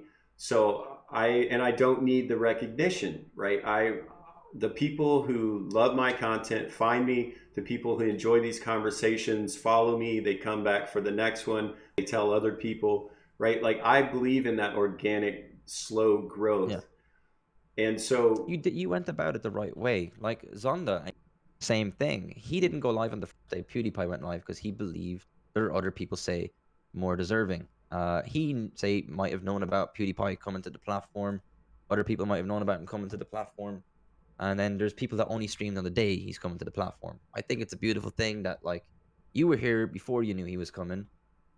You're here after he has done like the donations and the things that he's done, and you didn't feel the need to go live on that day to receive a donation from him as well. You stream for you and your passions first over, say, quick money and growth. exactly. Well, money is not worth like violating your ethics and morals, right? Money is not important in the end. Exactly. I like, for example, with the PewDiePie thing on the first day he was donating. I really appreciated, like, don't get me wrong on this, I really appreciated that there was some people, say, in my channel that were like, I hope he comes here, I hope he comes here, you deserve it, you deserve it. And then there was some people that might have been upset that he didn't come to my channel. Hmm. Uh, I didn't end my stream when his stream was finished. I still streamed for another 6 hours because I was live that day anyway. It was my first partner stream day. I was streaming, you know what I mean, doing my thing. It wasn't the priority, and I said, because a lot of people were hoping they would come. Like, there was a few people that said to me, "God, I wish I was live that day. I could have had a chance to experience PewDiePie come to my channel." It's like that's I don't know if I agree on that thought process, um, fully or even at all. The way I see it is, regardless of him coming to your channel, whether you're live that day or earning money off him, we're all really winners of the experience that happened because he put DLive in a more public light, Mm-hmm. which is great for overall growth, and it still allows you as a streamer to grow naturally as well, with new people coming to the platform that might find you and hang out in your stream.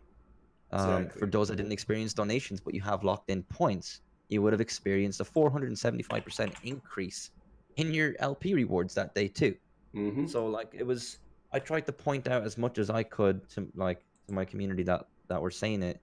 It's okay that he's not coming here. I'm not going to turn off my stream when he's done his stream.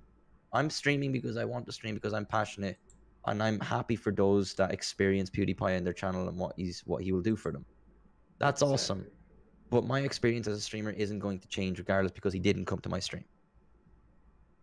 Yeah, exactly. And like you said, because I purchased Lino and locked in Lino, I saw a direct correlation between him being on the platform and the amount of money that I received from my locked in Lino points award. It went up dramatically.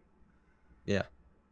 That's what I'm saying. Everyone was really a winner in in the scenario that we all experienced a piece of it. You know what I mean? Exactly. And some people, unfortunately, were stressing or just, blatantly hoping, I'm only going live today. PewDiePie's going live. I might get a donation. It's like, wow, I don't know about your intentions there, but I don't know if you, because, are you just looking for money off some famous guy? Kind of, Right. don't do that.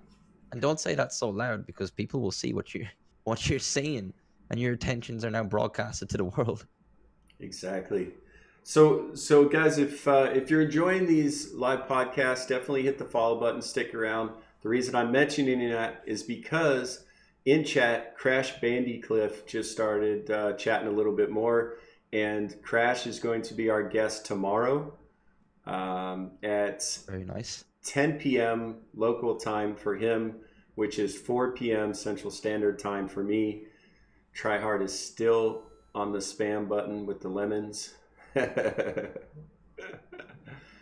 I think Crash is a very unique streamer with a very unique personality that deserves an awful lot more love. I'm excited in my to, opinion. like a lot of the guests in the beginning, I handpicked because I wanted to promote streamers. I didn't care if you've been streaming a week, 5 years, partner, not partnered, none of that matters. What matters to me is, are you a good person who promotes the platform in a positive light? Are you loving on your viewers? Right.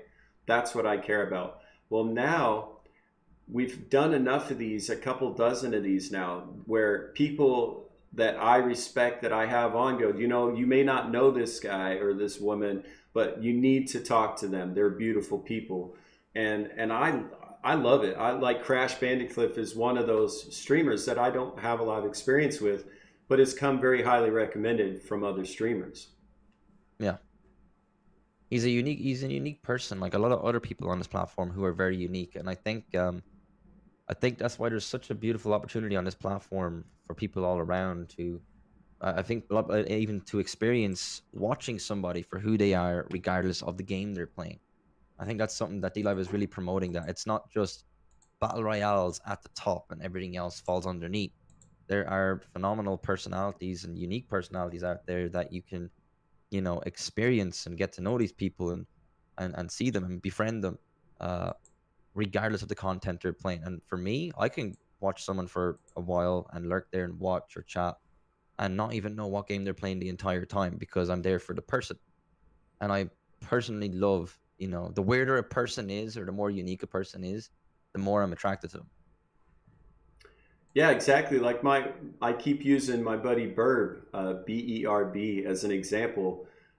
I found him the first day he streamed, and the fourth day he was streaming, I had him on the podcast because he's a retro gamer that likes to play old GameCube games, and he was playing an old Japanese game called Chibi Robo, and I was like, wait, what? What is happening right now? What is this? And I was like, I don't know about this game.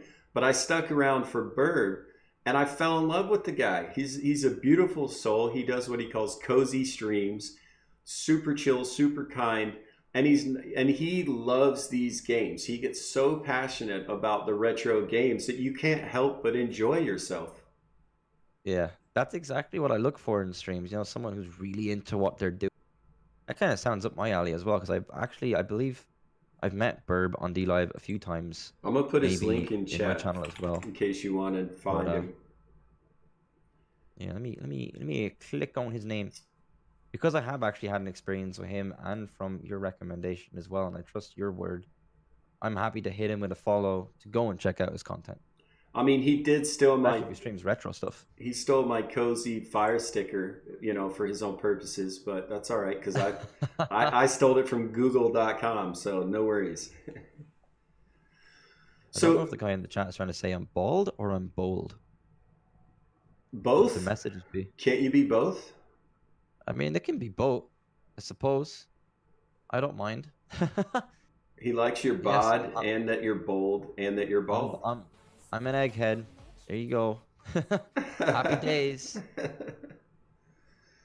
Burb is the word. Yes. Oh, God. There it is. Cozy Gang. Goose linked it. See, so I put the fire on, and then they added their cozy. I go, that's fine.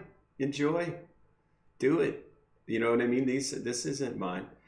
So in case you guys did know, because I realized yesterday I had a streamer ask me, well, how do I use stickers? How do I post them? How do I favorite them? And we forget that these little things that you wouldn't know if you just started. So if you, yeah, Barcelona versus Liverpool live on my stream. First of all, that violates community standards. It probably also violates Barcelona versus What a way to Liverpool destroy your standards. career. Yeah, that's not going to work well for you. So I'm going to just go ahead and delete that so nobody sees that you're breaking the community service. And you just said that to 2 verified partners. Yeah, I mean, GGs. you guys got to be a little bit smarter about some of the things that I have a you confession post. now on another story. Oh, here we go. I was one time banned for 24 hours off of Twitch for I actually seen a bit of the subject actually with Cincy about drinking on stream. Something that I try my best to avoid now. Pretty much I would never have a full session of drinks on a stream. But one night I wanted to live stream because I knew most people couldn't actually watch the fight. I wanted to stream a Conor McGregor fight. Within a couple of seconds of going live with the fight, my channel blew up with hundreds of viewers and it was taken down, 30 seconds later. And it's just a bad idea. You know what I mean? It just don't do it. It's not your content and you make yourself look like an absolute boob. Stream your own stuff, your own original content that isn't somebody else's. Plus, if you're streaming something that's, say, pay-per-view, like a football match that's tied to a channel or something like that that has a subscription, you could be fined a lot of money. Absolutely. I mean, hundreds of thousands. Yeah, I mean, when these major sporting events happen, there's a lot of money involved in the production of it.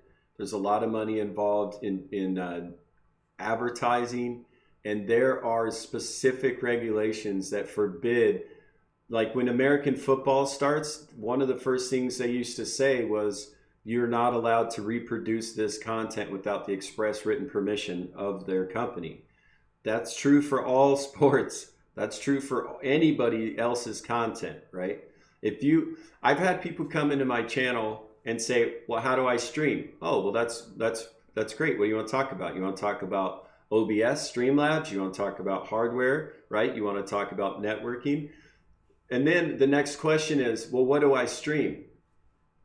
I'm like, all right, I'm done. I can't, like... You can't help everyone. Yeah. Some people don't want the help. Yeah, and what I mean more specifically is, if you don't know what you're going to stream, then you shouldn't be streaming, right? Like, exactly. Yeah. Take a minute. What are you passionate about? What do you enjoy? What is it that I can watch you do that's going to get me excited? Yeah, that's kind what of you falls should into stream. Into the same category as people like when they're not streaming their own content, but streaming not just a football match or a UFC fight like I did a long time ago though. I was only starting out, so I didn't know. But restreaming other people's content too. I see it happen so much. Ask permission, which you're obviously most likely 99.99% of the time the streamer's going to say no, but just don't put other people's content on your stream. It's just insane. Like, why would you do that? My content, Exactly. I'm trying to produce my own quality content. You should be focusing on your own. I think it's nice to see though over time, since I've been here over the last like 2 months, that like midstream raids have like completely kind of come to an end. Oh damn, the man himself. Lucan's in the house. What's up? That's my friend Luke, guys. If you don't know LT Zonda, he's a beautiful soul. Another UK streamer came over from Twitch earlier in the year, but definitely beautiful. He was streaming Borderlands 3 today. I'm jealous. All the way out in LA. Oh, is he in LA now? I remember he was LA right now, yeah. Oh, that's right. He was going for the game specifically, huh? I believe so, yeah, with 2K. That's unreal. That's awesome. I mean, yeah, we were talking about unique content and, what you want to put out there and streaming other people's information. So one time on DLive, I've done what I would consider a questionable stream. And when you do those sort of streams, there is a tab, a click button on your control panel called NSFW, not safe for work. You're going to be cussing. You're going to be talking about controversial topics. You're going to be drinking alcohol. You need to click the NSFW tab because it protects the age restrictions and the community standards, right? So That's I that's would one like thing to that makes me say, happy with the staff on here. go They're ahead. very quick to the ball, or they're very quick to the mark Mm. on switching channels to NSFW. Yeah, But even though they might be quick to do it, people need to start, being aware themselves and save the staff that hassle of having to switch it for you. exactly. Because if you're streaming adult content to minors, you're violating all kinds of laws in your country and internationally. So like the way I handled it, this green shirt came about because St. Patty's Day, when all Americans are Irish. We know it's not an Irish. I know. Don't hate me, Sean. Don't hate me. But I actually am Irish, so I can say this. But no, I don't think that matters. But what I did was, right here behind me, I set up a big screen TV, and we played Boondock Saints, the movie Boondock Saints, which I bought. I've owned it for a long time, and I wasn't streaming the movie. It just happened to be kind of behind me where you could see it. And I had Best of the Worst up in the window, just like Sean is now. And we were talking over the movie, basically like Mystery Science Theater 3000 style, right? So just kind of talking trash about the movie, mainly because we love it. And we were drinking Jameson. And somewhere around a half a bottle of Jameson, I was tapping out. Best of the Worst made it further into his bottle. But the next morning, we both agreed, yeah, we're not going to do that again. Like that's Yeah.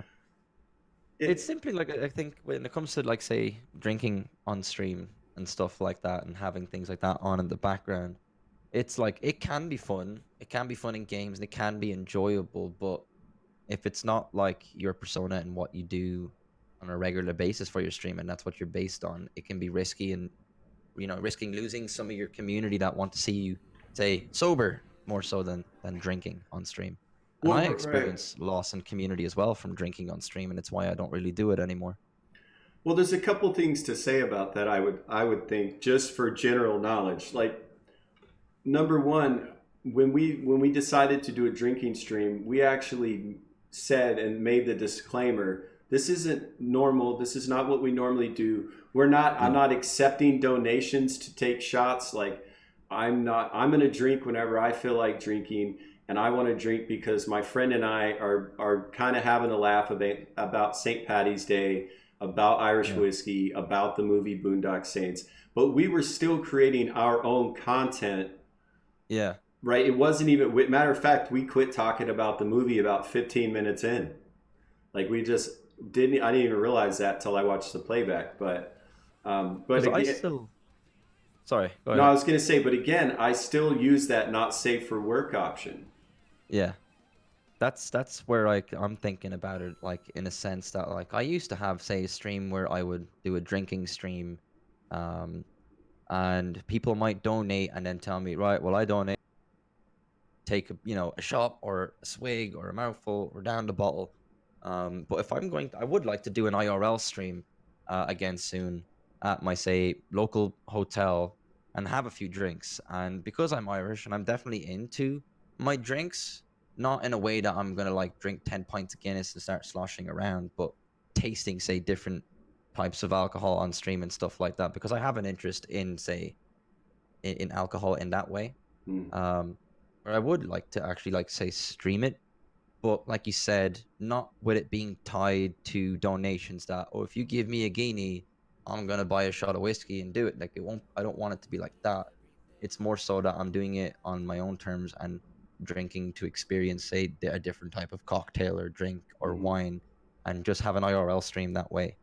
But yes, a lot of people have, and I have seen it before, do those kind of streams, and they can look bad when you tie them to donations.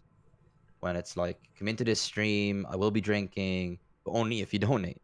Donate $5 and I'll do this. Donate $10 and I'll do this. think you're less likely to make anything if you're doing it that way.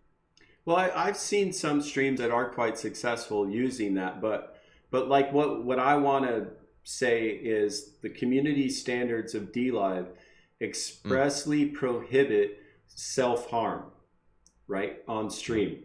So if you're having a beer, that's not self-harm. But if you're drinking an entire bottle of hard alcohol, a shot at a time, tying it to donations, that's self-harm. You're using DLive to promote self-harm, and it violates the community standards. Yeah, it's definitely in a sense like you've got young people that will see the homepage that if you're not on the not safe for work option and you're broadcasting yourself to possibly children, you know, intoxicating yourself, I think you need to question your own standards of your stream.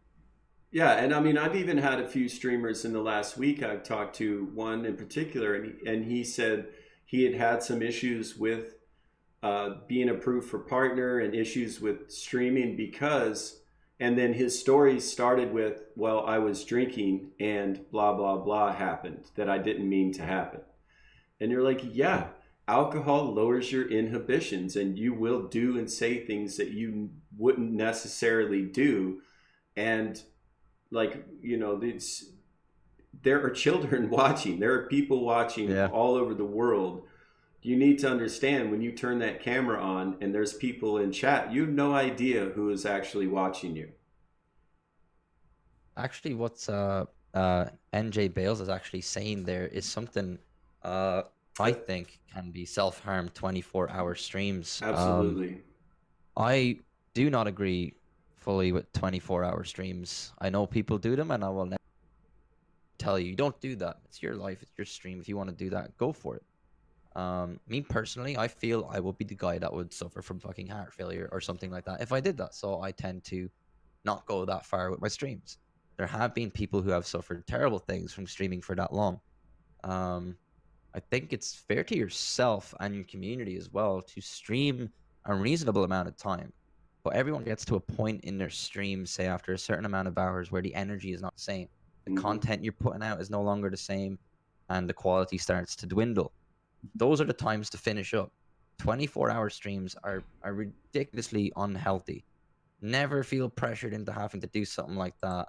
And again, this might be an unpopular opinion, even for charity streams.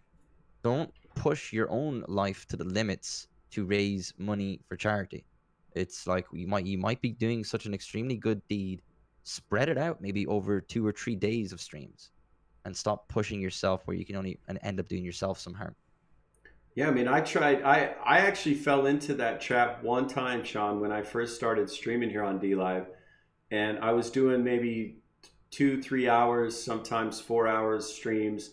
And then it got stuck into my head. Well, we got to grind. We got to make those numbers, which is totally not my thing, but you hear it. And I was like, okay, I'm going to do a 12-hour stream, right? And I made it 12 and a half hours. And I guarantee you after 8, it was terrible. And after 10, you could tell I was suffering. You could tell I was tired. And my community came in and were like, dude, what are you doing? Go turn the camera off. Go take your ass and lay down. You're clearly in pain. You're clearly tired. Take care of yourself. Yeah. Like a lot of people say to me, like, you know, like some streams might be shorter than others. I might say, there are streams I'll say, I feel like today's going to be a long stream. I might feel that in the moment because I'm full of energy. But sometimes with the energy I exert into my streams 5 hours in, I'm like, I think I'm good here. If I go any further, the quality's not going to be the same, and I will end. It's not to like upset anybody. It's not that I'm lying. Of course, I have the intention I want to be live, say for a whole day sometimes, and have a great time. But I like through my experience, I know my limits. You know what I mean? And I don't want to ever damage what I'm doing or my content and the quality of what I'm putting out. I think that's what it does most of the time. It's more damaging than helpful. Well, just because you're pumping out numbers doesn't mean you're pumping out quality. Something else, Sean, is like if you limit the availability of your whatever it is product, you will drive the value up. If there's a demand for your product and you limit it, the value goes up. If somebody knows 24 hours a day they can come to your channel and you're on, but you're like this, and you're not Yeah. talking, you're just sitting, you know what I mean? You're not engaged. That's not good content. Yeah. It's not exciting, and it's not valuable because it's available 24 hours a day. Yeah, like I used to only stream for 2 hours a day at one point, and the reason for it was the way I was streaming and what I was streaming. The best quality was kept within 2 hours. After that, it was more of a drag. So because I kept it within that, and also at the same time, expect your entire community to stick around for 8 hours a day too. While people Right. might come out and in throughout the day, and it might be like the beginning, say 10 people you have in your stream might not be the same 10 at the end.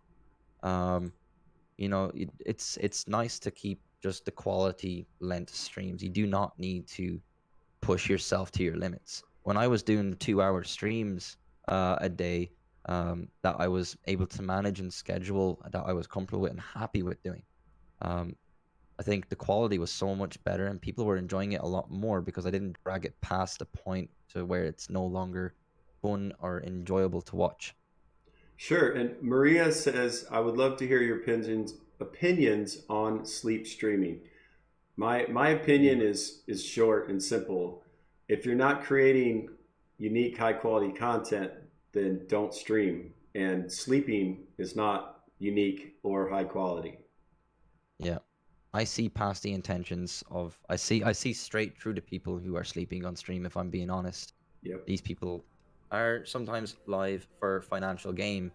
On a platform like DLive, um, donations and things are not easier. I think these two words have to be noted that they are different. Easy and simple are two different things. It's a little bit more simple to receive a donation um, without doing anything on here because the option of rewards and random people come into your stream that might drop a donation and stuff like that. That these people are streaming with the intention of making donations even while they're streaming because they know by just being live they will make something. I see that intention. It's not content. What other reason would they leave their stream on? Who leaves their stream on when they're sleeping? They wake up and there might be some Lino there. That's the intention. Mhm. Yeah, and I know this probably won't happen, and I could see why, but I would even appreciate if people could not follow my channel unless I was live. Right? Like I understand if there's replays and they find the replays and they like it, they can follow, but Yeah. I find like the reason to follow is because you're enjoying the content, you want to come back. Well, if I'm not live, I'm not creating content, right? So Yeah. I kind There's of a slight gray area there. Like, for example, I just sure. followed Burb off, say, your recommendation and a small friendship I might have built with him Right, while right. he's not live. With the intention, though, this is where the gray area is. I do have the intention of going to check him out. Sure, I sure. think a lot of people follow you when you're offline and they simply are mass following people just in general to follow as many Right, right. content creators as possible. Half the names I come across that do follow me when I'm offline, I'm kind of like, never seen you in the Discord, Twitter, anybody else's channel, and I probably will never see you when I'm live. Right. So And like, that's what's all the I point? mean. And you're right. Like I understand why that you can for the reasons you just stated. Yeah, But when I yeah, so Aaron said, "What do you mean pointless?" Well, guys, look. Number one, if you're going to be a content creator, try to add something of value, right? Like, there's plenty of what I would call waste of time type of entertainment channels in television. There's plenty of things on the internet that aren't contributing in any positive manner to reality, right, or to your life. And what we're trying to do on DLive is promote community, friendship, and create unique, high quality content. And the platform, Sean and I are both verified partners because we promote the platform, because we're creating value for the platform, right? Like in the end, this is a business. So while we don't necessarily do it for financial gain, the website wouldn't exist without money backing it. It wouldn't exist without people creating content and bringing viewers to monetize the platform through traffic. I can add as well with the sleeping subject that like it is something that is not bannable, and if someone wants to do it, they can do it. And that is totally fine by me in every single sense of the word. It's not really, in a sense, my my place to go and report it because they're sleeping or whatever. But more so, if it's not the content I like, I simply won't watch it. And Hmm. I think for most people with experience within the content creation world, it might not be their thing either. If I'm going to a stream, if anyone's going to a stream, they want to be entertained or see some skill, competitive game, or to build a friendship. There's nothing happening in a sleeping stream. The person's asleep. There's it's not really there's nothing happening. It's just like a live cam of someone snoring. That's it. So I simply won't watch. It's not really something that's reportable or bannable, and you can't really do anything about it. Just simply, if you don't like it, stay away from it, avoid it, and watch what you do like. Exactly. Yeah, it's not offensive to me. It's just not something I care to consume. All right, guys. So look, we're gonna wrap up here soon. If you guys have any questions left that you would like to ask Sean specifically, then by all means drop that into chat as soon as possible. I'm gonna put Sean's link in chat again. If you enjoy this incredible human being, definitely drop by his channel, give him a follow. He's live an average of 6 days a week, and generally afternoons to evenings UK time. He starts around 10 a.m. Central Standard Time in the US. Um, but yeah, the reason we do these live podcasts, we call them fireside chats, is so that you guys can understand we're streamers, we're human, we're not computers, we're not bots, we have emotions, we have feelings, and we are legitimately trying to provide quality entertainment, but also, and I think more importantly for me, and even Sean's echoed this, we're here for the community. We're here for you guys. We're here to have this relationship and this sort of conversation with you guys on a daily basis because it enriches our lives. And hopefully we can enrich your lives. And what we're encouraging you to do, if you're going to be a streamer, is provide something of value to the platform, to yourself, to your viewers. Right? Don't be so egocentric, or don't worry so much about what do I get out of it. Try to be more altruistic and consider if you're providing an actual service or actual value in your streaming. And the more that you push towards providing value and quality content, the more successful you're going to be. You don't have to push success. You push quality content and the success happens. There's a question there I'm actually like kind of interested in pointing out there by Sure. Maria, with restreaming and stuff like that to a platform, or multiple platforms, and then the kind of like a second part kind of question there, or say kind of your main question with the donations through Streamlabs. For anyone streaming on any platform that has a donation button, go for it. There's no problem with that. There's no harm in that. People will donate to you if they want to donate to you, so long as you're simply just not putting pressure on people or making that a priority to earn that way. There is no harm in having a donation button for any platform or multiple platforms at the same time. That is to each individual's preference.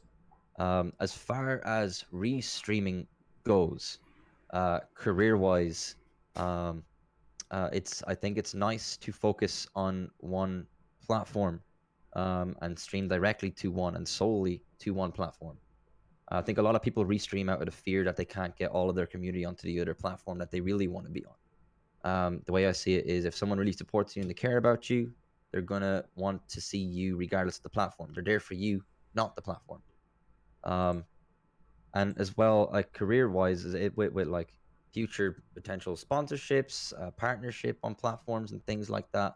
It's nice to keep your community in one place. Allow people to follow you on whatever platform you're on because they care about you and not the platform. There's people on Twitch who didn't come over to DLive, and I'm okay with that. The people who do care about me and want to still enjoy my content, regardless of where I am, are here. Um, I personally won't restream and have never restreamed because I think sometimes, let's say you've got two kind of channels, or not two channels going, one on Twitch, say one here, and even one on Mixer. While you're talking to Mixer, you are now ignoring another chat. That chat might not feel so damn good about themselves when you're focused somewhere else and they can't really see what's going on. And then all of the chat's not going to feel so good about themselves when you're now focusing on the Twitch chat. because you're separating your audience, you're separating people. Those who care about you will follow you, not the platform. I always recommend streaming to one and focusing on one. Yeah, I mean, not only does it fraction your awareness between platforms, but on a more technical side, you're actually if you stream to one platform, you're monetizing that platform with extra viewers, Lino donations, right, viewing time. And if you have 2 and 3 different channels open that you're broadcasting to, you're not monetizing DLive or your channel here as well as you could be. True, exactly, yeah. I think a lot of people, it's all out of fear. I think restreaming is a fear, and you're lost on your own path and you're not sure where you want to go or where you want to be. There is nothing wrong with that. If you feel like this place is not for you, try somewhere else. Experiment, find your home, stay at it and give it a real go. But just, you're spreading your personality so damn thin when you're trying to stream on every single platform at once and you're trying to bring a community together. You can't bring a community together if you've got them on 3 different screens. It's out of fear. You're worried. You want to be one place, but you're afraid these people won't follow you over. The people that genuinely care about you will come over to support you. My true friends and people who genuinely care about me and to see me do well as a streamer came over from Twitch and still hang out with me and support me here. It didn't matter what platform I was on. The way I see it is, if people can watch multiple platforms. I think as a viewer as well, it's nice to, even advice to a viewer. I never usually say advice to a viewer, it's usually advice to a streamer, but advice to a viewer. If you genuinely care about someone, you can watch them on another platform. Because, if you've the mindset that's opposite to that, you might as well not watch YouTube because you watch Twitch and you should only watch Twitch. Doesn't matter where they are. Support the person, not the platform. Well, I would encourage supporting the platform as well. Yeah. I was like, I kind of came out wrong there at the end. There's like, yeah. But also interested in. But it's okay to come over to a platform to support the person you actually care about as the priority first. Does that make sense? It shouldn't matter where they are, what platform they're on, if you like the person's content. Yeah, and you hit on a good point. I mean, the people who follow you over, if you're a streamer on a different platform and you're looking to come to DLive to start streaming and you're concerned about your audience following you, Sean answered that.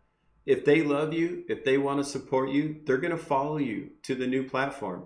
I never even heard of DLive before my buddy Luke said, hey, I found this, or LT Zonda, as you guys know him. I found this platform. It's called DLive. It's a new streaming platform. I didn't care. I'm there for him. I want to see Luke. I've been hanging out with Luke for a couple years. I want to keep hanging out with him. He's going to go somewhere else. I'm going to follow him. That was my main point. Not so much don't care about the platform. I mean, don't care about which platform the streamer is on, as a full sentence there. Right. No, and I know we just like to be clear because we don't want our words to be misconstrued. Yeah. So again, guys, this is SeanHawk. He's you probably know him more as the Tree Time champ, and I know to say Tree Time, not 3 time, because those are clearly separate things altogether.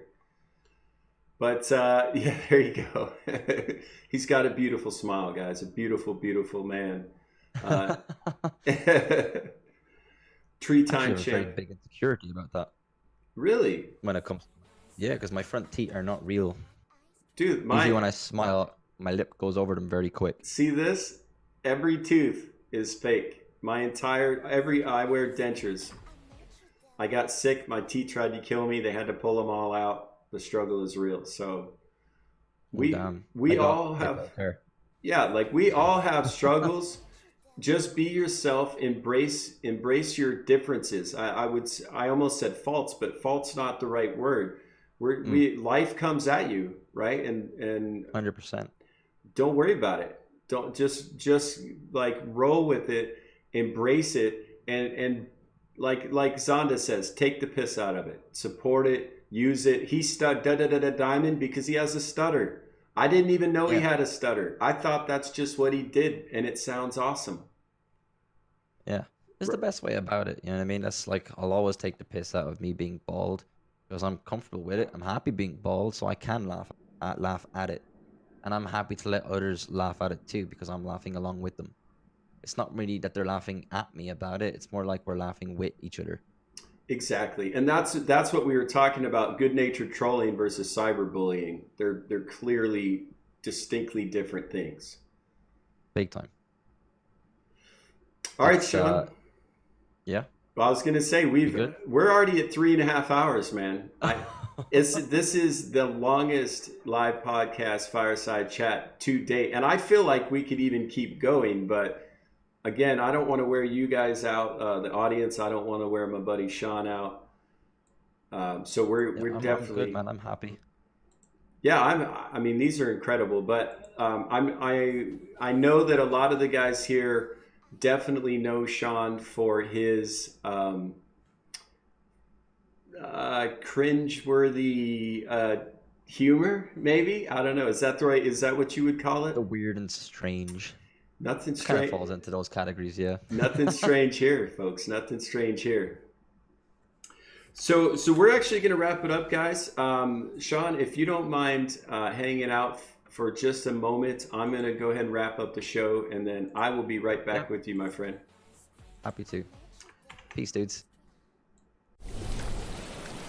So, guys, again, this is author Joe Holt. This is a live podcast I do with other DLive streamers.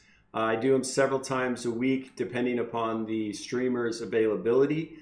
We call them Fireside Chats. If you're late to the show or you want to catch any other show that I've done, you go to Author Joe Holt on YouTube.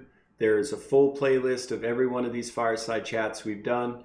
Not only do you get to learn the streamers on a more personal level, there's a lot of tips and tricks about DLive as the community, about streaming, networking, about Lino, which is the private currency that DLive is currently based on. I mean, it's just a lot of good all-around information. So again, if you missed any of this podcast or any of the others that we've done in the past, definitely check out YouTube.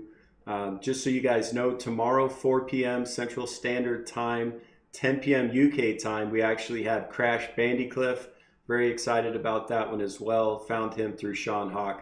So again, guys, thank you all for being here. I appreciate every one of you. Your time is your most valuable asset, and I appreciate that you would spend your time with us. I'm honored, and I would just like to say thank you very much. So wherever you are on this planet, I would like to send you love and light and wish you all the best. If you've enjoyed the podcast, by all means, hit the follow button. You'll be able to find me easier that way the next time I'm live. I stream every day. Sometimes I game, sometimes I do Q&As with you guys. Sometimes I do these live podcasts, but generally I just try to spread love around the world and in the DLive community in particular. So thank you again, every single one of you. I appreciate you being here. And thank you guys. I really appreciate the kind words. So love you very much. I will see you tomorrow for the next Fireside Chats. So aloha for now, guys. Thank you again.